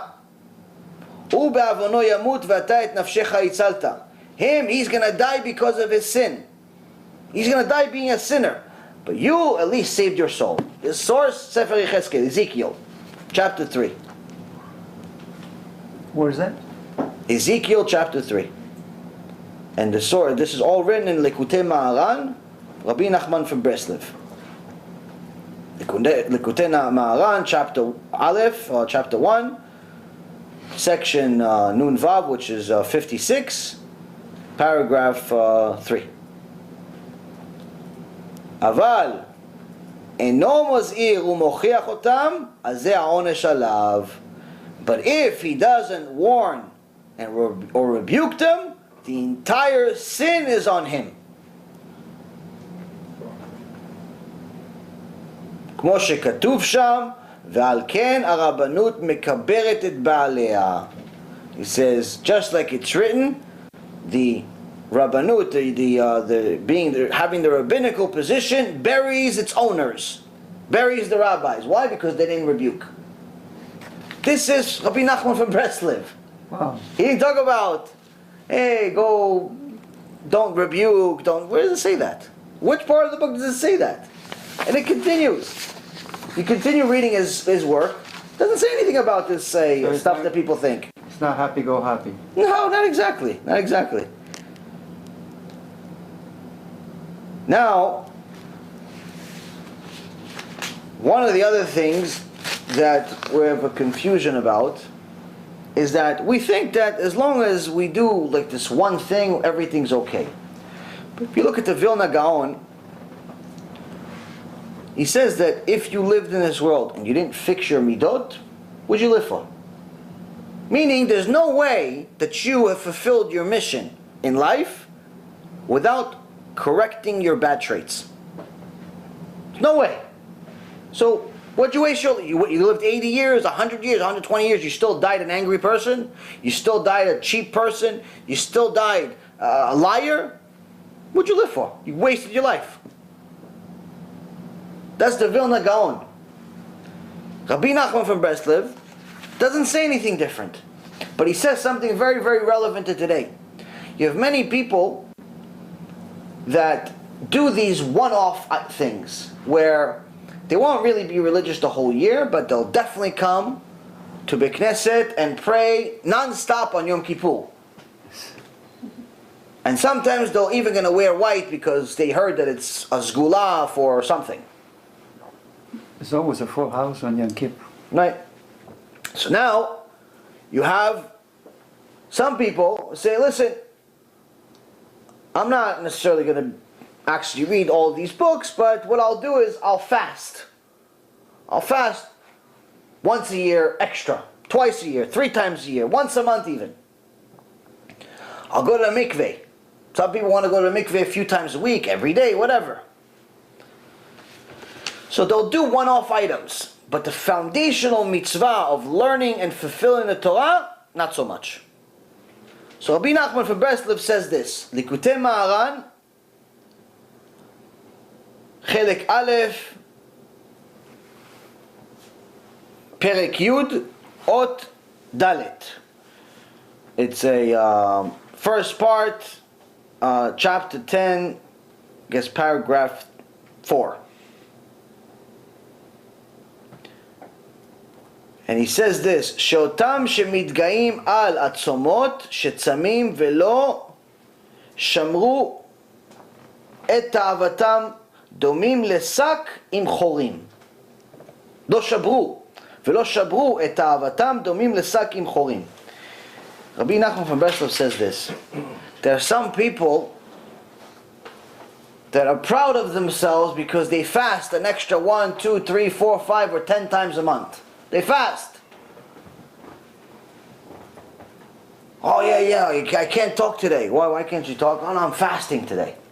Well, it's not Tisha B'Av. No, it's not Yom Kippur. No, it's not Tzom Gedalia. No, I'm fasting because I'm for my brit, for my this, for my that. Okay, why don't you just learn Torah like a normal person? What do you need to fast for? Somebody does Hashem add mitzvot for you only? What are you fasting for? Now, if you're already at a high level, like for example, I have a friend, Rabbi Raphael. He, mamash tzaddik. Him, whatever he does, to me, in my opinion, he's amazing. Tzaddik. He's mamash a very, very serious Breslever. Very serious person, very serious Breslever, Talmid Chacham, honest, amazing. Very zealous, serious person. In my opinion, the best Breslever I've ever met. I've never met that many, but he's... But then you have some people that are like, not only new to Breslev, they're new to religion Bechlal. They're new to Judaism. They just did tshuva a few months ago, 6 months ago, a year ago. They're brand new. They barely even know, how to read a Daf Gemara. They just started. And already they're starting to take on fasts. Already they're wearing white on Yom Kippur and Rosh Hashanah. Already they have like this whole outside exterior all worked up. If you look at them from the outside and you don't know what you're doing either, you think this guy was born with a beard. He was already born, Rabbi Nachman Breslev already in his hand. Wow. He took the book from inside the uterus. He was still already reading Likutei Maharan. Every one of us was in a uterus, he was in a mikveh. Wow. You think this guy's, wow. This guy was a hara. This guy's amazing. He's like, hey, you just did tshuva. Why are you fasting? Why are you fasting today? Why are you fasting this month? Bechlal? It's no fast. No, I'm fasting. I'm working on myself. Work on yourself. Why don't you work on yourself and work on your midot? You don't need to fast to work on your midot. Why don't you work on yourself and spend the whole day reading Gemara? Why don't you do that? Because fasting is much easier. It's one day. Working on your midot is every day. Learning Torah is every day. Being holy is every day. Fasting, it's one day. Okay, so you don't eat. Big deal. Big deal. You didn't eat. You didn't drink. Oh. In reality, most serious people don't eat that much to begin with. You don't have time. You're busy. But people think, no, I'm going to fast today, I'm going to wear white today, I'm going to extend my beard, I'm going to do this, I'm going to do that. Everything exterior, well, the interior is empty. So Rabbi Nachman already from hundreds of years ago already told us there's some people that are proud of themselves. They're pridefully proud of their tzomot, of their fasts. The fast that they're doing, the fast that they're adding to the few that we have to do every day. But they still didn't break their bad habits. Velo shabru et ta'avatam. They still didn't break. They're doing fasts that are extra, above and beyond, but they still didn't even break and fix one of their midot. What are they like? He says they're exactly the same as a sack that's full, but has holes in it. You're filling it up with gold coins because you think it's gold coins, but by the time you get to the destination, you arrive with an empty sack. Your fast, theoretically, is good. Theoretically, is good, but if there's no Torah to supplement it, it's worthless. You just didn't eat. You just didn't eat. Fasting and not eating is two different things. The point of the fast is to make you holy. But to be holy, you don't have to fast. So again, you see, when you actually read these holy sages' work, it's so far from the reality that you would think the today's and theirs, two different things. The one question I have is anyone that wants to call themselves a chassid. I had one guy tell me, I said, listen, why don't you come to the shiurim? I goes, no. I'm learning about chassidut. And I tell him, yeah, we learn mussar. There's a mussar series we started a few months ago. He goes, no, I want to learn about chassidut. And I'm thinking to myself, what do you think chassidut is? What version of reality do you have? What do you think chassidut is? It's doing above and beyond. First you have to be an expert in the basics. The basics is mussar, meaning that by the time you are going to be learning chassidut, that means you've excelled in all of your midot. you still have emunah problems. 5 minutes into the conversation, you're already telling me, oh, I'm not really sure I'm going to make it this month. You ate yesterday? You ate today? What are you worried about tomorrow for? Rabbi Eliezer ben Holkono says in the Gemara, anyone that ate today and is worried about tomorrow has no emunah. If Hashem worried about you today, why is He not going to worry about you tomorrow? You already ate today. What are you worried about tomorrow? So everyone wants to be a chassid because that's like, it's like Nike, it's like a brand. But in reality, if you actually read the work of the real chassidim, it's not quite what we're being taught. So that's another thing that a good friend and a good neighbor is going to tell you. Rabbi Yoshua says a bad friend and a bad neighbor will do the opposite. Rabbi Yoshua says, being a bad friend, I'm not going to rebuke. I'm going to see my friend violating Shabbat. No, I don't want to disturb him. I don't want to tell him he's going to learn on his own. What do you mean learn on his own? 20 years he's going to synagogue, he still hasn't learned. 20 years he's using you as the excuse of why he hasn't learned. He says, look, my friend is a rabbi. He never told me once I don't have to, I have to keep Shabbat. He's a rabbi. He's a religious guy. 20 years I'm going to his house with the car on Shabbat to have kiddush. He never told me don't drive. So he's using you as the crutch. Same exact thing of what's going to happen, chas v'shalom, if this event with Boca Raton happens. It's not just about the 1,000 families that could potentially be poisoned by this missionary. It's about the millions of Jews that live in America. They're going to say, oh, the Dayan from Florida brought a missionary, motivational speaker to shul. Let's bring also a motivational speaker that happens to be a missionary to our shul. Eventually, we're just going to bring the missionary with no motivation. And eventually, what they're going to do, they're going to take the sign, instead of being Orthodox shul, they're going to say Orthodox church. And that's what's going to happen. This is not an exaggeration or a being fanatic. This is reality. This is aroe tanulai. This is where it gets to. It doesn't get better. It doesn't get better. So, without being a good friend, there's no way that your surroundings and even yourself are going to have a good life. Everyone will suffer as a result of you not rebuking. You will suffer because you're taking on everyone's sins. And they're suffering because they have zero chance of getting to a good olam haba. Zero. And if you're their neighbor, you're close to them, it's even worse. If you don't have the guts to tell them yourself, by being a good friend, at the very least, why don't you act like a human being? Why don't you tell them, hey, listen, this is what we do on Friday night. We have kiddush. We don't go to the club. We don't go to the restaurant on Friday night. We have kiddush at the house. We don't have arguments publicly in a supermarket with our spouses. We don't. Plenty of times you see people either in person or on the phone yelling and cursing each other. You feel like, whoa, they're connected, these people. They want to kill each other and they're public. And sometimes you get even proud of it. Like the guy thinks he's like in a movie, like he's funny, so he'll like make fun of his wife really, really loud and look around. Like, anybody hear how funny that joke was? Like he thinks he's a comedian. Or the wife will do it to the husband. Like they think it's the most embarrassing thing in the world. Normally that happens in the checkout line. So you've seen it. Yeah. So being a shachen ra, meaning that not only are you not rebuking, you're showing them yourself, you're showing bad behavior yourself. You're the one that's yelling at the wife at the checkout line. You're the one that's yelling at the other person on the other line. You're yelling at customer service. The guy is poor little guy in Indonesia or in India or something. He's trying to help you with your computer. You're yelling at him like he broke it. What did he do to you?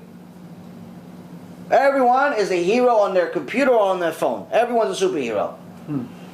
You have an article, you publish an article, and it's not exactly their cup of tea. Everyone all of a sudden became Siskel and Ebert. They comment. Oh, you should have said this, and you should have said that, and that word, and that this. Everyone's a commentator all of a sudden. Okay, you give the lecture, I'll come to you. Everyone wants to give you criticism. They don't give compliments, they give criticism, because everyone wants to be a criticizer. But to their friend next door is a Mechalel Shabbat, nothing. But on the computer, everyone's a superhero. Superhero criticizer, they make everything in the world. This is what we need to start applying to our life. Next point. Rabbi Shimon Omer, הלווה ואינו משלם, אחד הלווה מן האדם כלווה מן המקום, שנאמר לווה רשע ולא ישלם וצדיק חונן ונותן.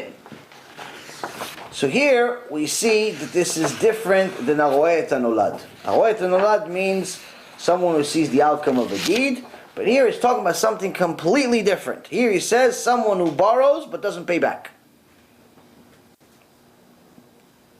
What does someone borrowing and doesn't pay back have anything to do? How is that the opposite? So first and foremost, they give us a little bit of pirush here, where they tell us that someone that's borrowing from a man is like someone that borrows from God.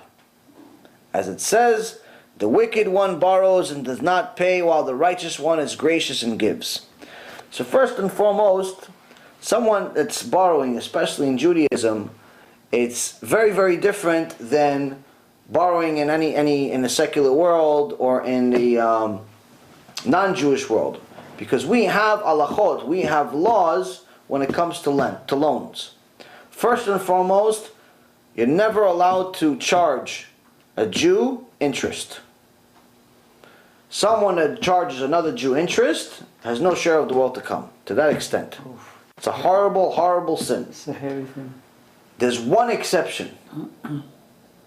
There's only one time that you are not only allowed, but according to Rabbi Ovadia and the rest of Chazal that talk about this specific issue, you're actually obligated.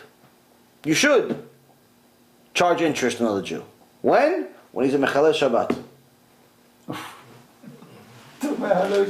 Wow. Why? Rabbi Ovadia says you charge him interest because he's not considered Jewish anymore. Oh. It's like a going.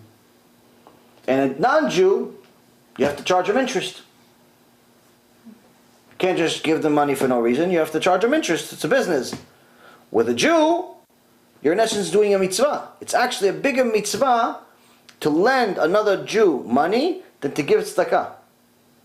And the reason why is because when you give tzedakah, there's always an element of shame. The person that receives tzedakah is ashamed of receiving tzedakah. It's not fun to receive tzedakah. Regardless of whether it's $20 or $20 million, there's a little bit of element of shame. If you have, just have shame. You're collecting tzedakah. Someone that comes to the Beit Knesset, he's not going, hey guys, I'm here to collect tzedakah. No, he says, he has the cup and he's asking for tzedakah.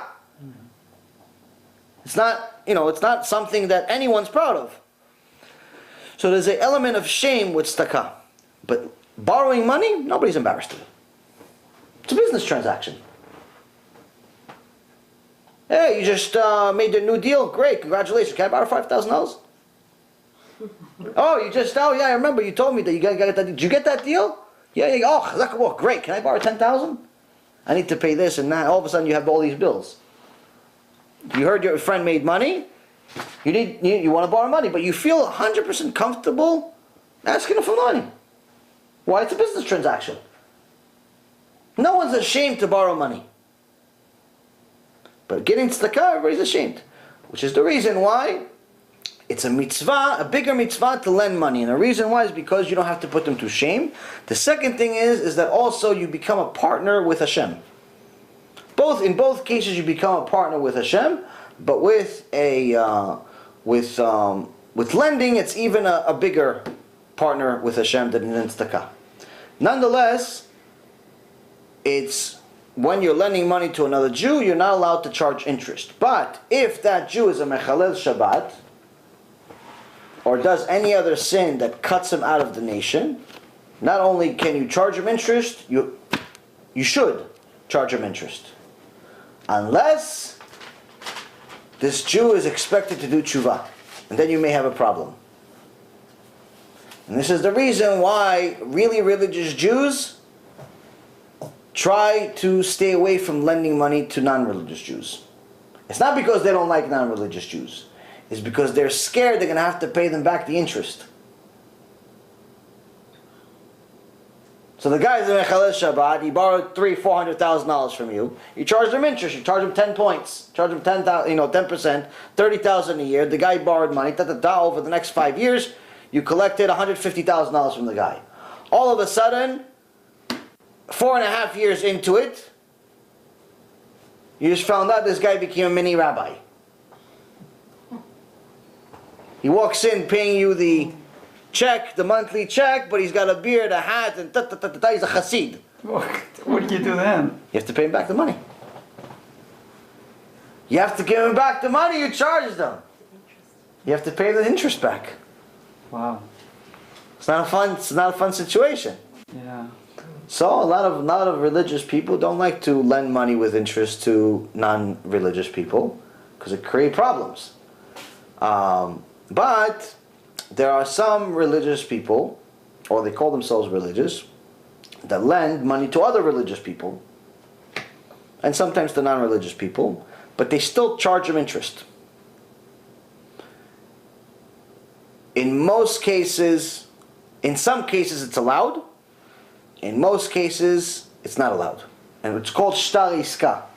Shtar iska means that in essence you're not really lending him money, but actually you're investing in the business, you're investing in the enterprise. Now if, let's say for example, you came and you said, listen, I want to borrow $300,000, you have to give me collateral. So let's say for example you said, I'm going to borrow $300,000 to buy this house. I give you $300,000, and I give you the $300,000, but in essence, if you don't pay me back the money, I take the house. That's what mortgage is, right? Okay. So, in essence, when you are borrowing, there is collateral. So I protect my downside as the lender. But if you're investing into a business, there's really limited protection.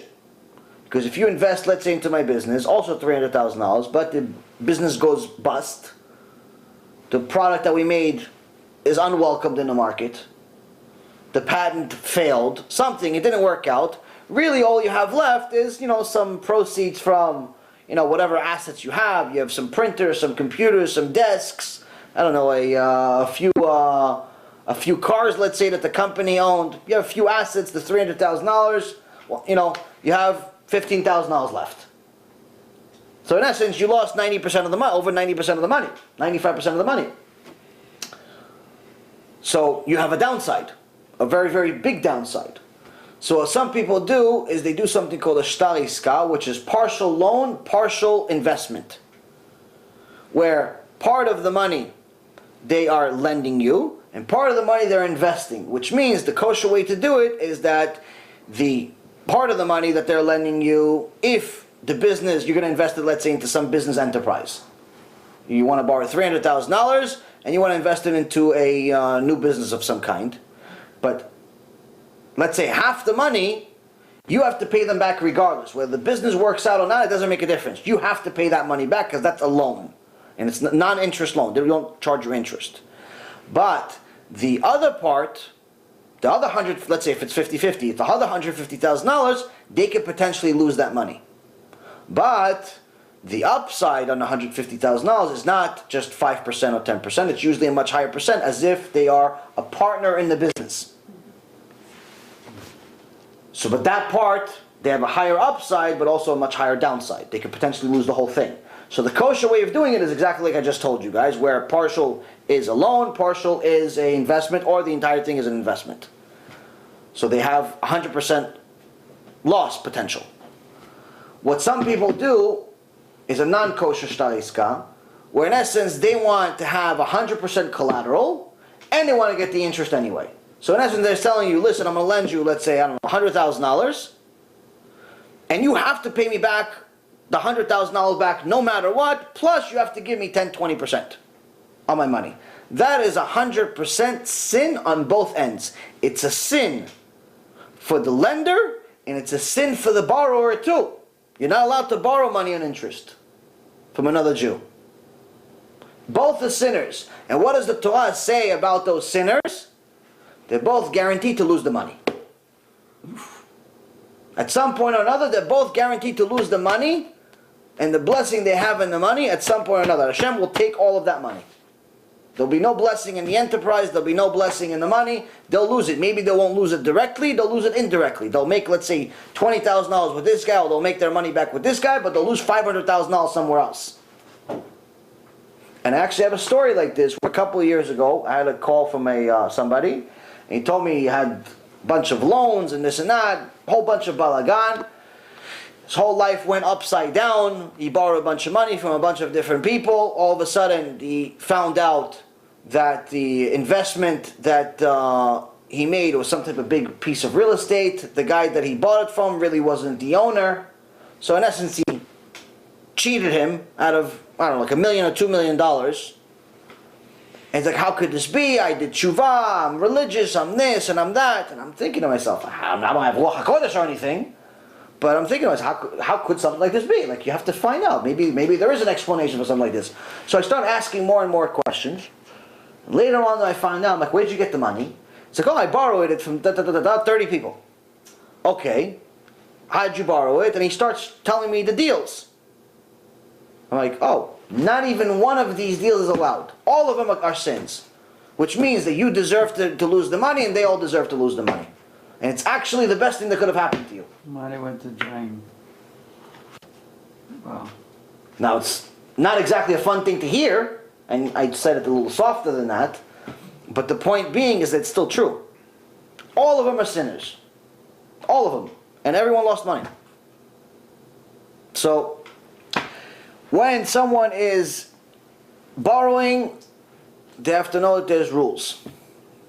And that's why it says, when you borrow from a man, you have to treat it as if you're borrowing from God. Meaning that in essence, you have to know that there's rules in the Torah. In essence, you are taking a advance from Hashem. Hashem is going to give you the parnasah anyway, but you're taking an advance. You're borrowing from one of his children, according to his laws. But someone that doesn't pay back, why does it mention someone that doesn't pay back? He says, if you want to have a good life, you have to be the type of person that not only has a good eye, not only is a good friend, not only is a good neighbor, but you have to be the person that as soon as you have the ability to pay back a loan, you pay back immediately. You don't worry about whether he needs the money or not. Oh, he's already rich. He doesn't need the $3,000 that I borrowed from him. That's not your business. Your business is you borrowed from God. You followed law, you followed Torah, you borrowed money, you must pay back as soon as you have the ability.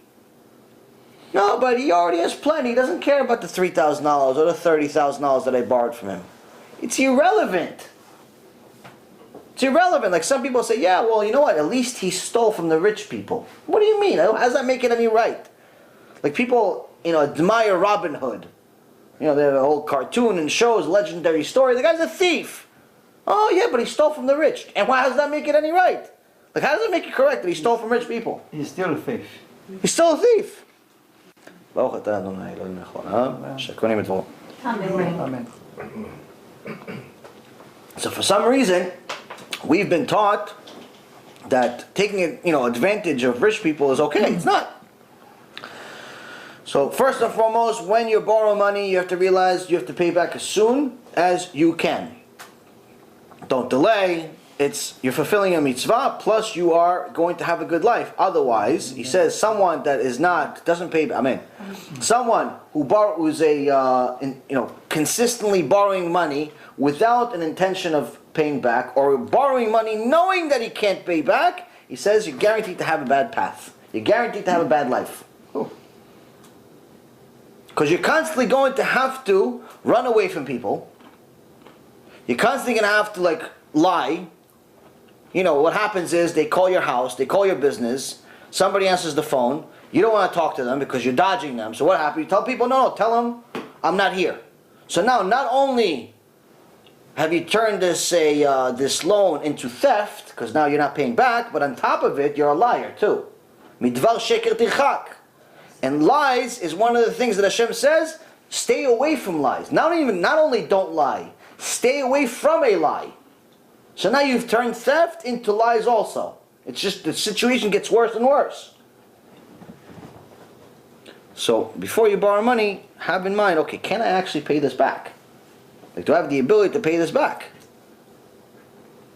Now, of course, if you're an entrepreneur, if you're a businessman, there are going to be times you have to take certain risks. No one's telling you you can't take risks. There's all types of risks. There's all types of things you can do.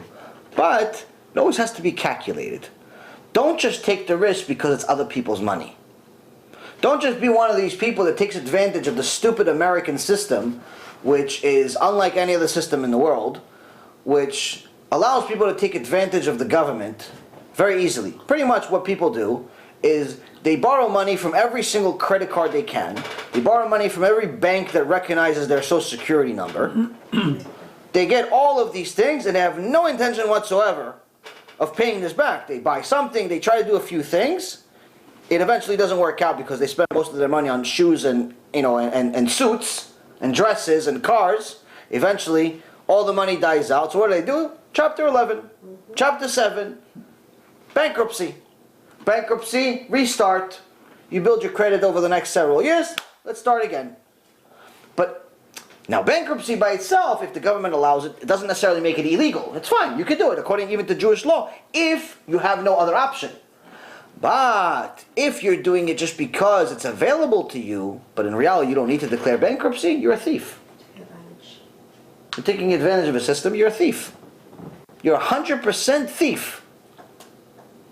Many people do this with real estate, thinking they're tzaddikim, and not only tzaddikim, they're savvy. Like, oh look, I bought 10 pieces of property, real estate market went down, so I gave back 8 of them, and then I sold 2 to my brother, to my sister, to my this, to my that, and I declared bankruptcy, and I don't have to pay any money back. Okay, you're a thief. You are a thief.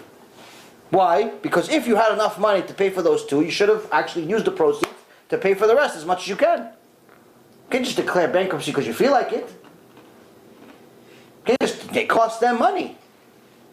So, this is when someone has yirat shamayim, when someone has fear of Hashem, and they realize that every loan, it's like they borrowed from God.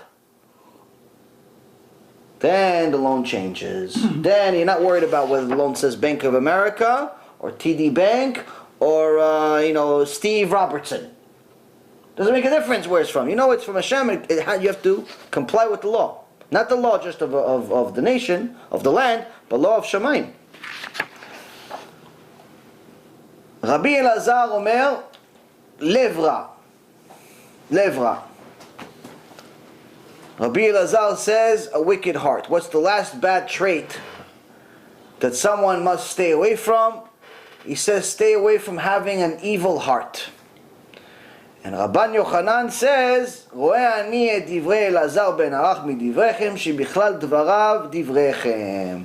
Rabbi Yochanan says, I prefer the words of Elazar ben Arach to all of your words, for his words include your words. Meaning that a wicked heart applies as all of those other things that each one of you mentioned. He says, Rabbi Elazar ben Hokadosh, you said, evil eye. Then you said a bad friend, bad neighbor, doesn't pay back loans. All of these things are included in an evil heart. Someone that has an evil heart, he does all of those things. In order to do any of those things, you must have an evil heart. So, what is really an evil heart?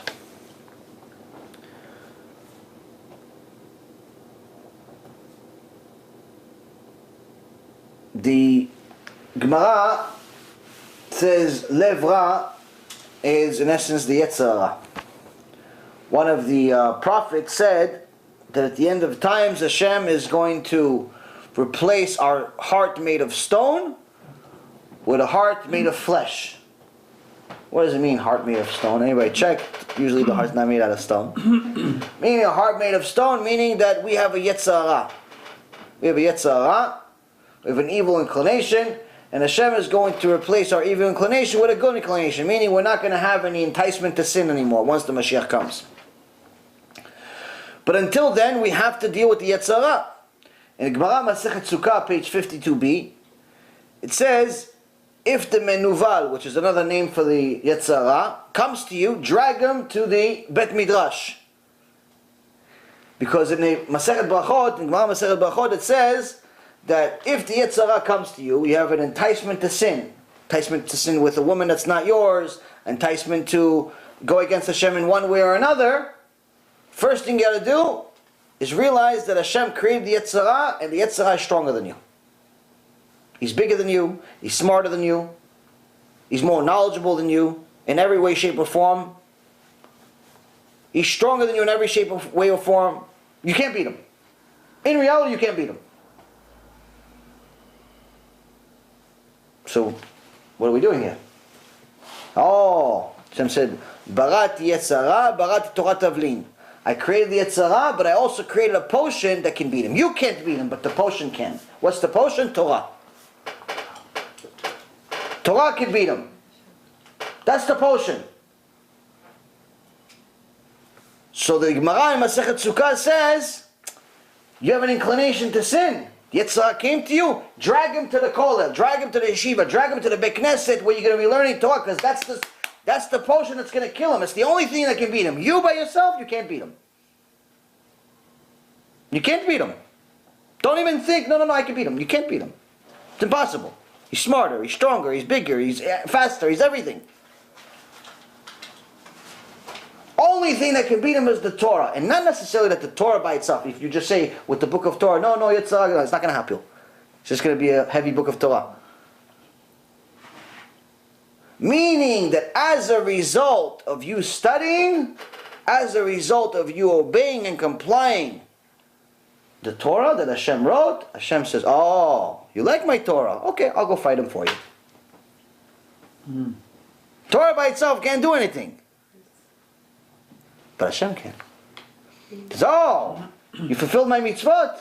Oh, you like learning my Torah? Okay, yetzer, go, shoo away. You're bigger than them, but to me, you're just a little angel. Shoo away from him, he's a tzaddik. Shoo away from her, she's a tzaddikah. Look, she covers her hair. Look, she's modest. Shoo away from her. Shoo away. And that's one of the main things that we need to understand. First thing first is to know yetzer is much bigger than us, much stronger than us, much everything. But we have a potion. So when you don't learn Torah, or you don't fulfill mitzvot, you're already lost. It's impossible for you to overcome your evil inclination. Meaning it's impossible for you to have a good heart. You may do some good things. Like I said before, you may be a generous person. You like to give tzedakah. That doesn't make you a good person though. It makes you generous. But even Nebuchadnezzar was generous. And he killed hundreds of millions of Jews.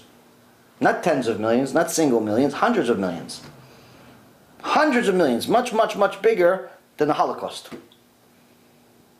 And he gave tzedakah. It's right in the book of Daniel. He gave tzedakah. Does that make him good? No. Just makes him give tzedakah. So what? He gives tzedakah. It's not your money anyway. Hashem gave it to you. You can't take pride of giving something that's not really yours. So without Torah, you're left with a stone heart. It's impossible for you to have a heart of flesh. Excuse me, what is the other name for yetzer? He has 7 different names. One of them is Ra. That's what Moses called him, Ra. How do you say it? Ra, like R-A-H, I guess. Resh. With the resh? With the Ra. Also, they call him Menuval. There's several different names for him. Satan, Malach HaMavet, Yetzara. Several different names for him. There's a Gemara that talks about There's 7 different types of names for him, one of them being God, that Moses called him, and why did Moses choose to call him Ra? Each one of the major forefathers had a different name for him. And they explain why they called him that. In one place they say in the Gemara that the Satan is like a fly on your heart.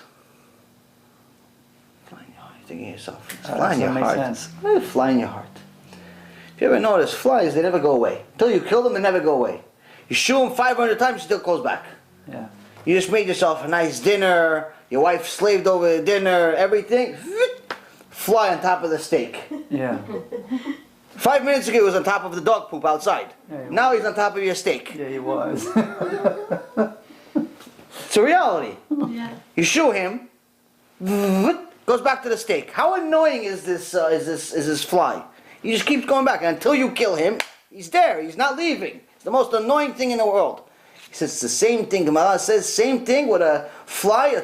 The Satan is the same thing like a fly on your heart. No matter how many times you overcome him, no matter how many times you beat him, he keeps coming back. Oh, you learned Gemara today? Okay, so tomorrow I'm going to convince you not to learn. Oh, you overcame the desire to, with your eyes, you didn't look at any immodest woman? Okay, tomorrow I'm going to come back, I'm going to be a prettier woman. Oh, today you were generous? Okay, tomorrow I'm going to give you someone that you're going to question whether to give him tzedakah or not. He's going to constantly come back. He's going to be a fly on your heart. He's never leaving. So at least if we know, we have a chance to beat him. Right. Knowing he's not going away, but at least we know that every time we got a little closer. So, and that's how we build a strong heart. Also in that same Gemara, by the way, in the Masechet Sukkah, page 52b, in 52a, it says that what Hashem, it's a prophecy of what Hashem promises all of the tzaddikim of what's going to happen at the end of times. After the mashiach comes, Hashem promises to take the yetzer, take the Satan, and slaughter him in front of everyone. Now, in front of the tzaddikim, the yetzer is going to look like a mountain. Big, big mountain. In front of the Reshaim, it's going to look like a small, tiny little hair. So the first time I heard this, I'm like, what? Mountain, hair, what is this? Analogies, symbolism, like what does this even mean, Bichlal? Like, what is slaughtering? It kind of sounds like a little bit of a offensive. It sounds a little vicious. Like the word retarded. Yeah. Mountain, why is the tzaddikim having a mountain? If anything, they should have the hair. So it seems like, here's the thing. What does Chazal mean here? The righteous, they weren't born righteous. They became righteous. Moshe Rabbeinu wasn't born Moshe Rabbeinu. He became Moshe Rabbeinu. Yitro, which is this week's parashat Yitro, he wasn't born Yitro, the tzaddik, kadosh, that had Ruach HaKodesh. He was an idol worshipper. He was the biggest idol worshipper in history. But he became a holy Jew. And after this week's parasha, when he comes and he says to Moshe, I heard what your God did. I heard what the God of Israel did. And I want to be part of the nation now. And he even gives Moshe Rabbeinu advice of how to start a judicial system, which we learned last year, if you remember. But after that, you learn something baffling. Moshe Rabbeinu comes to Yitro. He says, no, don't go. Don't leave us. Stay with us. Where's he going? You found out the truth. You left all the idol worship. You became a Jew. You went through the whole conversion system with the recognized Bet Din. Everything is good. Orthodox conversion. Where are you going? What does Yitro say? How could I have the truth and not tell all my people? Wow. All my people back in Midian, they're all idol worshippers, miskinim, poor people. I'm going to let them all stay idol worshippers? What kind of person do you think I am? Think I'm an evil person, selfish? Just worry about my neshama? No. I'm going to go back there, go save my children, my friends, my neighbors. I'm going to go do KIRUV. And that's what he did. And Chazal says he succeeded and he converted everyone. Wow. Everyone converted to Judaism, and eventually all of them came to Eretz Yisrael. They met up with Am Yisrael and Eretz Yisrael. Took a while. But he actually converted everyone. Wow. Didn't know that. But he wasn't born Yitro the Kadosh. He wasn't born with a parasha named after him. He was born idol worshiper. That's the difference. And that's one of the things that the tzaddikim, they weren't born tzaddikim. They had to become tzaddikim. They had to overcome this fly on their heart every day. Every day this annoying fly on their heart. Every day this yetzer is on their heart. Every day the yetzer wants them to steal. Every day the yetzer wants them to cheat. Every day the yetzer wants them to lie. Every day the yetzer wants them to idol worship or invite a missionary. Because it sounds interesting and it sounds motivational. Every day the yetzer is there. And the bigger you are in Torah, the bigger your yetzer. Don't be confused. It's not like the big Moshe Rabbeinu has no yetzer. No, his yetzer is so much bigger than yours that yours looks like a midget next to his. It's a different type of yetzer. It's an evolved yetzer. So they didn't become tzaddikim overnight, and that's why finally when the mashiach comes, when Hashem slaughters the yetzer, they're going to say, oh, it's like a mountain to them, because each day they overcame. Each day a little more. Each day a little more. Eventually, when they finally got to see the Mashiach, it was like, finally this yetzer is gone. But it's like, it was been a big burden my whole life. So it looks, it's a huge mountain that you overcame. You climbing and climbing. You don't look back. You climb and you climb and you climb and you fall a little bit and you climb again. And you climb and you climb and you climb and you climb. And eventually when you get to the top and you look back, it's like, wow, I really did all that? That's going to be the tzaddikim. Tzaddikim are going to finally arrive and see the Mashiach get slaughtered and say, wow, we're here. We're here. I have Olam Haba. I have eternity. What are the Rashayim are going to say? They're going to look at the Satan and it's going to be like hair. Small, tiny little hair. And Hashem is going to tell them, you didn't even try to overcome a yetzer of just day to day. You didn't even eat kosher once for the day. You had an option to go to McDonald's, not kosher, or go to a kosher burger place. Eat the kosher chocolate or the non-kosher chocolate. You had a choice every day. It's not that it wasn't, it was the kosher chocolate was $5 and the non-kosher was a penny. No, this was $5, this was $5. It's the same thing. But you intentionally didn't care. You intentionally didn't try. And that's why your yetzer is tiny. And look, because of this tiny yetzer that you couldn't even overcome, that you didn't even overcome, that you didn't care enough to overcome, you're just going to watch the yetzer get destroyed, but you're going to the same place as him. You're not going to enjoy this Mashiach. But you're going to see that if you would have overcome something small, you could have enjoyed it like the tzaddik. You could have enjoyed it, but you're not. And that's one of the worst possible things that could happen to somebody at the end of days, is to see that they were only a hair away from winning. They're not like the tzaddikim that had a mountain to overcome. They had a hair, they had a tiny little tikkun. Just don't eat this burger. Just stop driving on Shabbat. Just learn Torah 15 minutes a day, big deal. Just cover your hair with a scarf or with a hat. Just uninvite the missionary. One tiny thing. Okay, it's a little embarrassing at first. Okay, it's a little uncomfortable at first. But it's just a hair in comparison to the mountain of the tzaddikim. Try. How are you going to face it when you realize there was only one hair away from winning? The guy that's in last place, who never even tried, he's not as miserable as the guy that's in second place. The guy that's in second place, he's more miserable than everybody. He says, I was one hair away from being first place. No one ever remembers second place.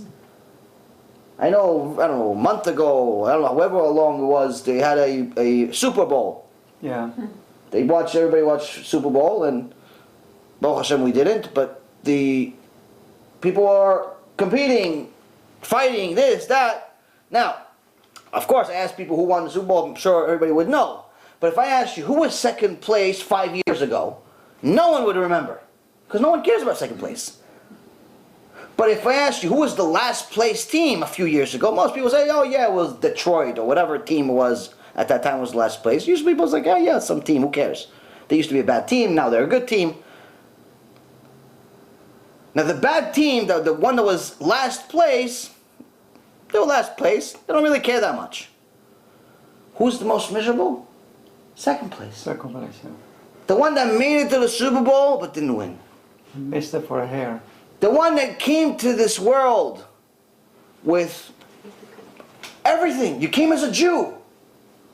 That's already being a winner. You came with a lotto ticket.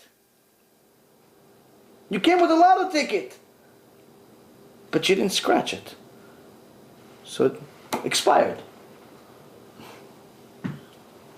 You had a winning lotto ticket. You had a winning lotto ticket in your hand. You were born a Jew. You converted to Judaism. You did something right in your life. You got here.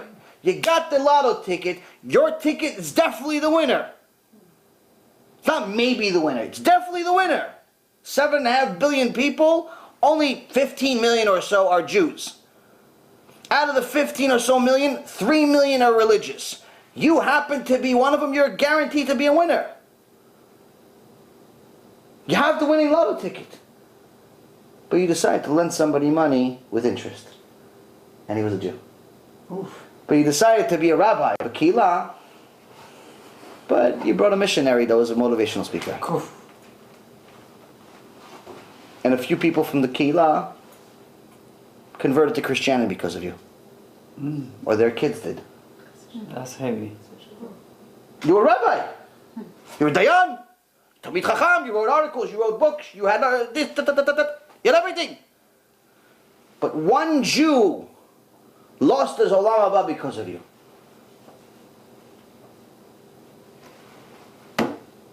You had the winning lotto ticket. You had. All becomes past tense. You had the winning lotto ticket. You had it. But it expired. It expired worthless. In the book of Samuel, it says something very relevant. Or Samuel, what is it? Samuel 1, chapter 2, verse 9. רגלי חסידיו ישמור רשעים בחושך ידמו כי לא בכוח יגבר איש. He guards the steps of his devout ones, but the wicked are stilled in darkness, for not through strength does man prevail.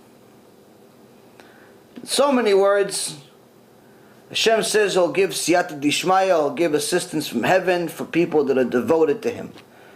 You try to do tshuva, you try to do the will of Hashem, Hashem says, I'll take care of you.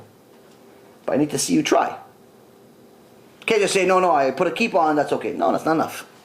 Putting a kippah is nice. Congratulations, you put a kippah on.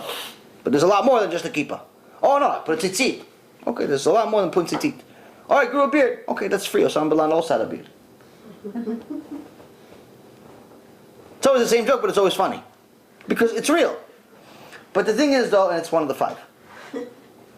But the thing is though, is that it's not enough. There's more.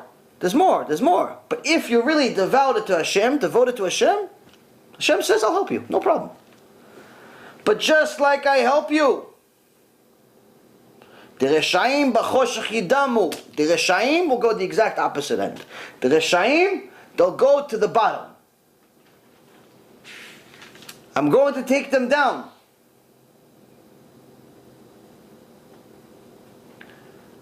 Interestingly enough, one of the prophecies is that at the end of times we're going to have a war There's going to be a Gog Magog war. All of the nations are going to fight each other, eventually fight Am Yisrael. Mashiach is going to come. But then there's going to be a different type of war. There's also going to be a war against the Mashiach himself. By who? None other than Jews. Jews are going to fight the Mashiach. Which Jews are these? They're called Erev Rav. The Erev Rav are going to fight the Mashiach. These are wicked Jews that sometimes pretend to be tzaddikim.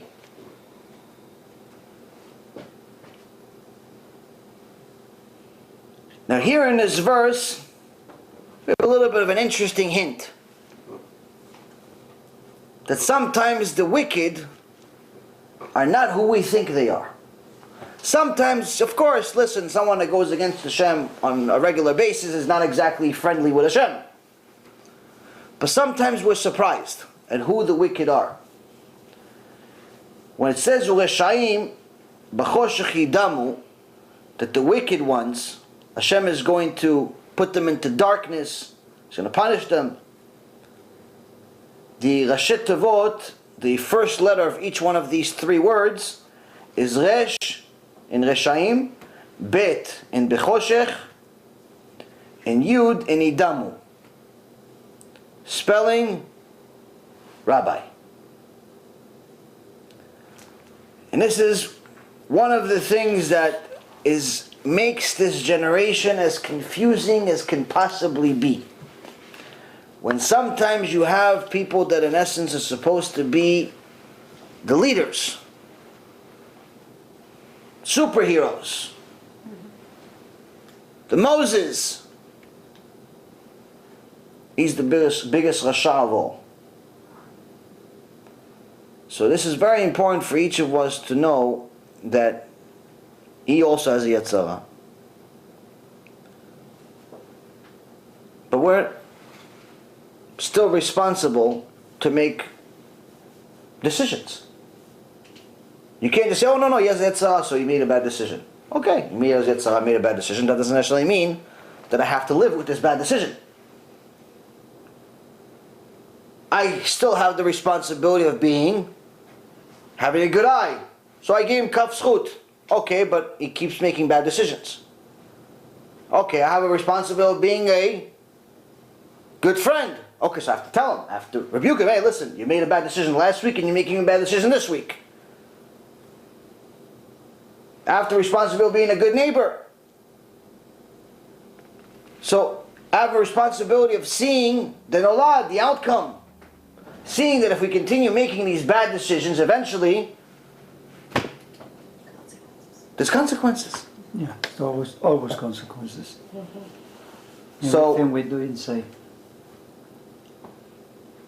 This is an important thing for each and every single one of us to understand, because at the root of everything, each one of us has to take responsibility for ourselves, responsibilities for our nation as well. You can't just plead the fifth and say nothing. Oh no, I didn't see, I didn't hear, I didn't know. You still have to take responsibility for your actions. You have to take responsibility for your community. You have to take responsibility for your family. You can't just let the mashgiach continue without being the mashgiach on him too.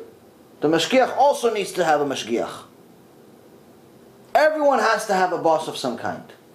But once we see that someone's rogue and someone just goes off and just start doing whatever you can't stay connected to it.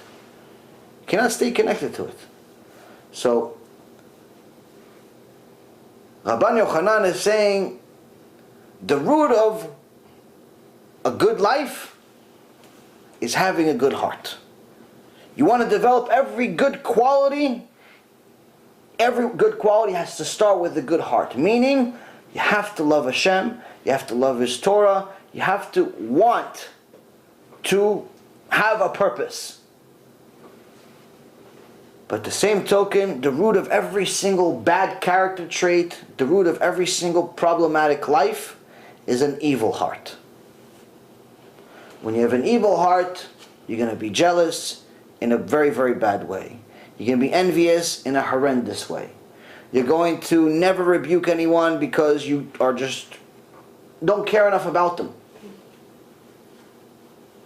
You're never going to be the good neighbor because obviously if you don't care enough about people to rebuke them, then you definitely don't care enough even about yourself to live a righteous life. And this can lead you to more and more sins, even to such an extent that you make such a simple sin like not paying people back, which is relatively an easy mitzvah. You took 100, give back 100. You took 1,000, give back 1,000. Obviously, if you have no way of paying it back, it's a different story. It's not considered a sin if you have no way of paying it back. It's out of your control and you were careful, but you made a mistake or something that just didn't work out and you can't pay it back right now. That's not a sin. But if you knowingly borrowed and knowing you knew that you're not going to be able to pay back, you're a thief. And that's a relatively easy sin to not make. Just don't borrow. But why would you borrow? Because of the very same reason that we started. Because you're constantly looking at other people's stuff. You're seeing he has a brand new car, so you want to have a brand new car. But you can't afford the brand new car. So what do? You borrow money that you can't afford to buy a brand new car. You saw him putting an extension to his house, so you're putting an extension to your house. But you can't afford that extension in your house. Yeah, but everyone wants to catch up with the Joneses. Everyone wants to look like they have and they this and everyone lives above their means and eventually declares bankruptcy. Why? Stop looking elsewhere. Look in the mirror. The root of all these problems is a wicked heart. Not wicked heart where someone is a murderer. Wicked heart in the sense that you're just steering the wrong way, where you're allowing the yetzer to make the decisions for you. Yetzer is taking control over your heart, and you're becoming pretty much everything's on autopilot. Only problem is the auto is the yetzer.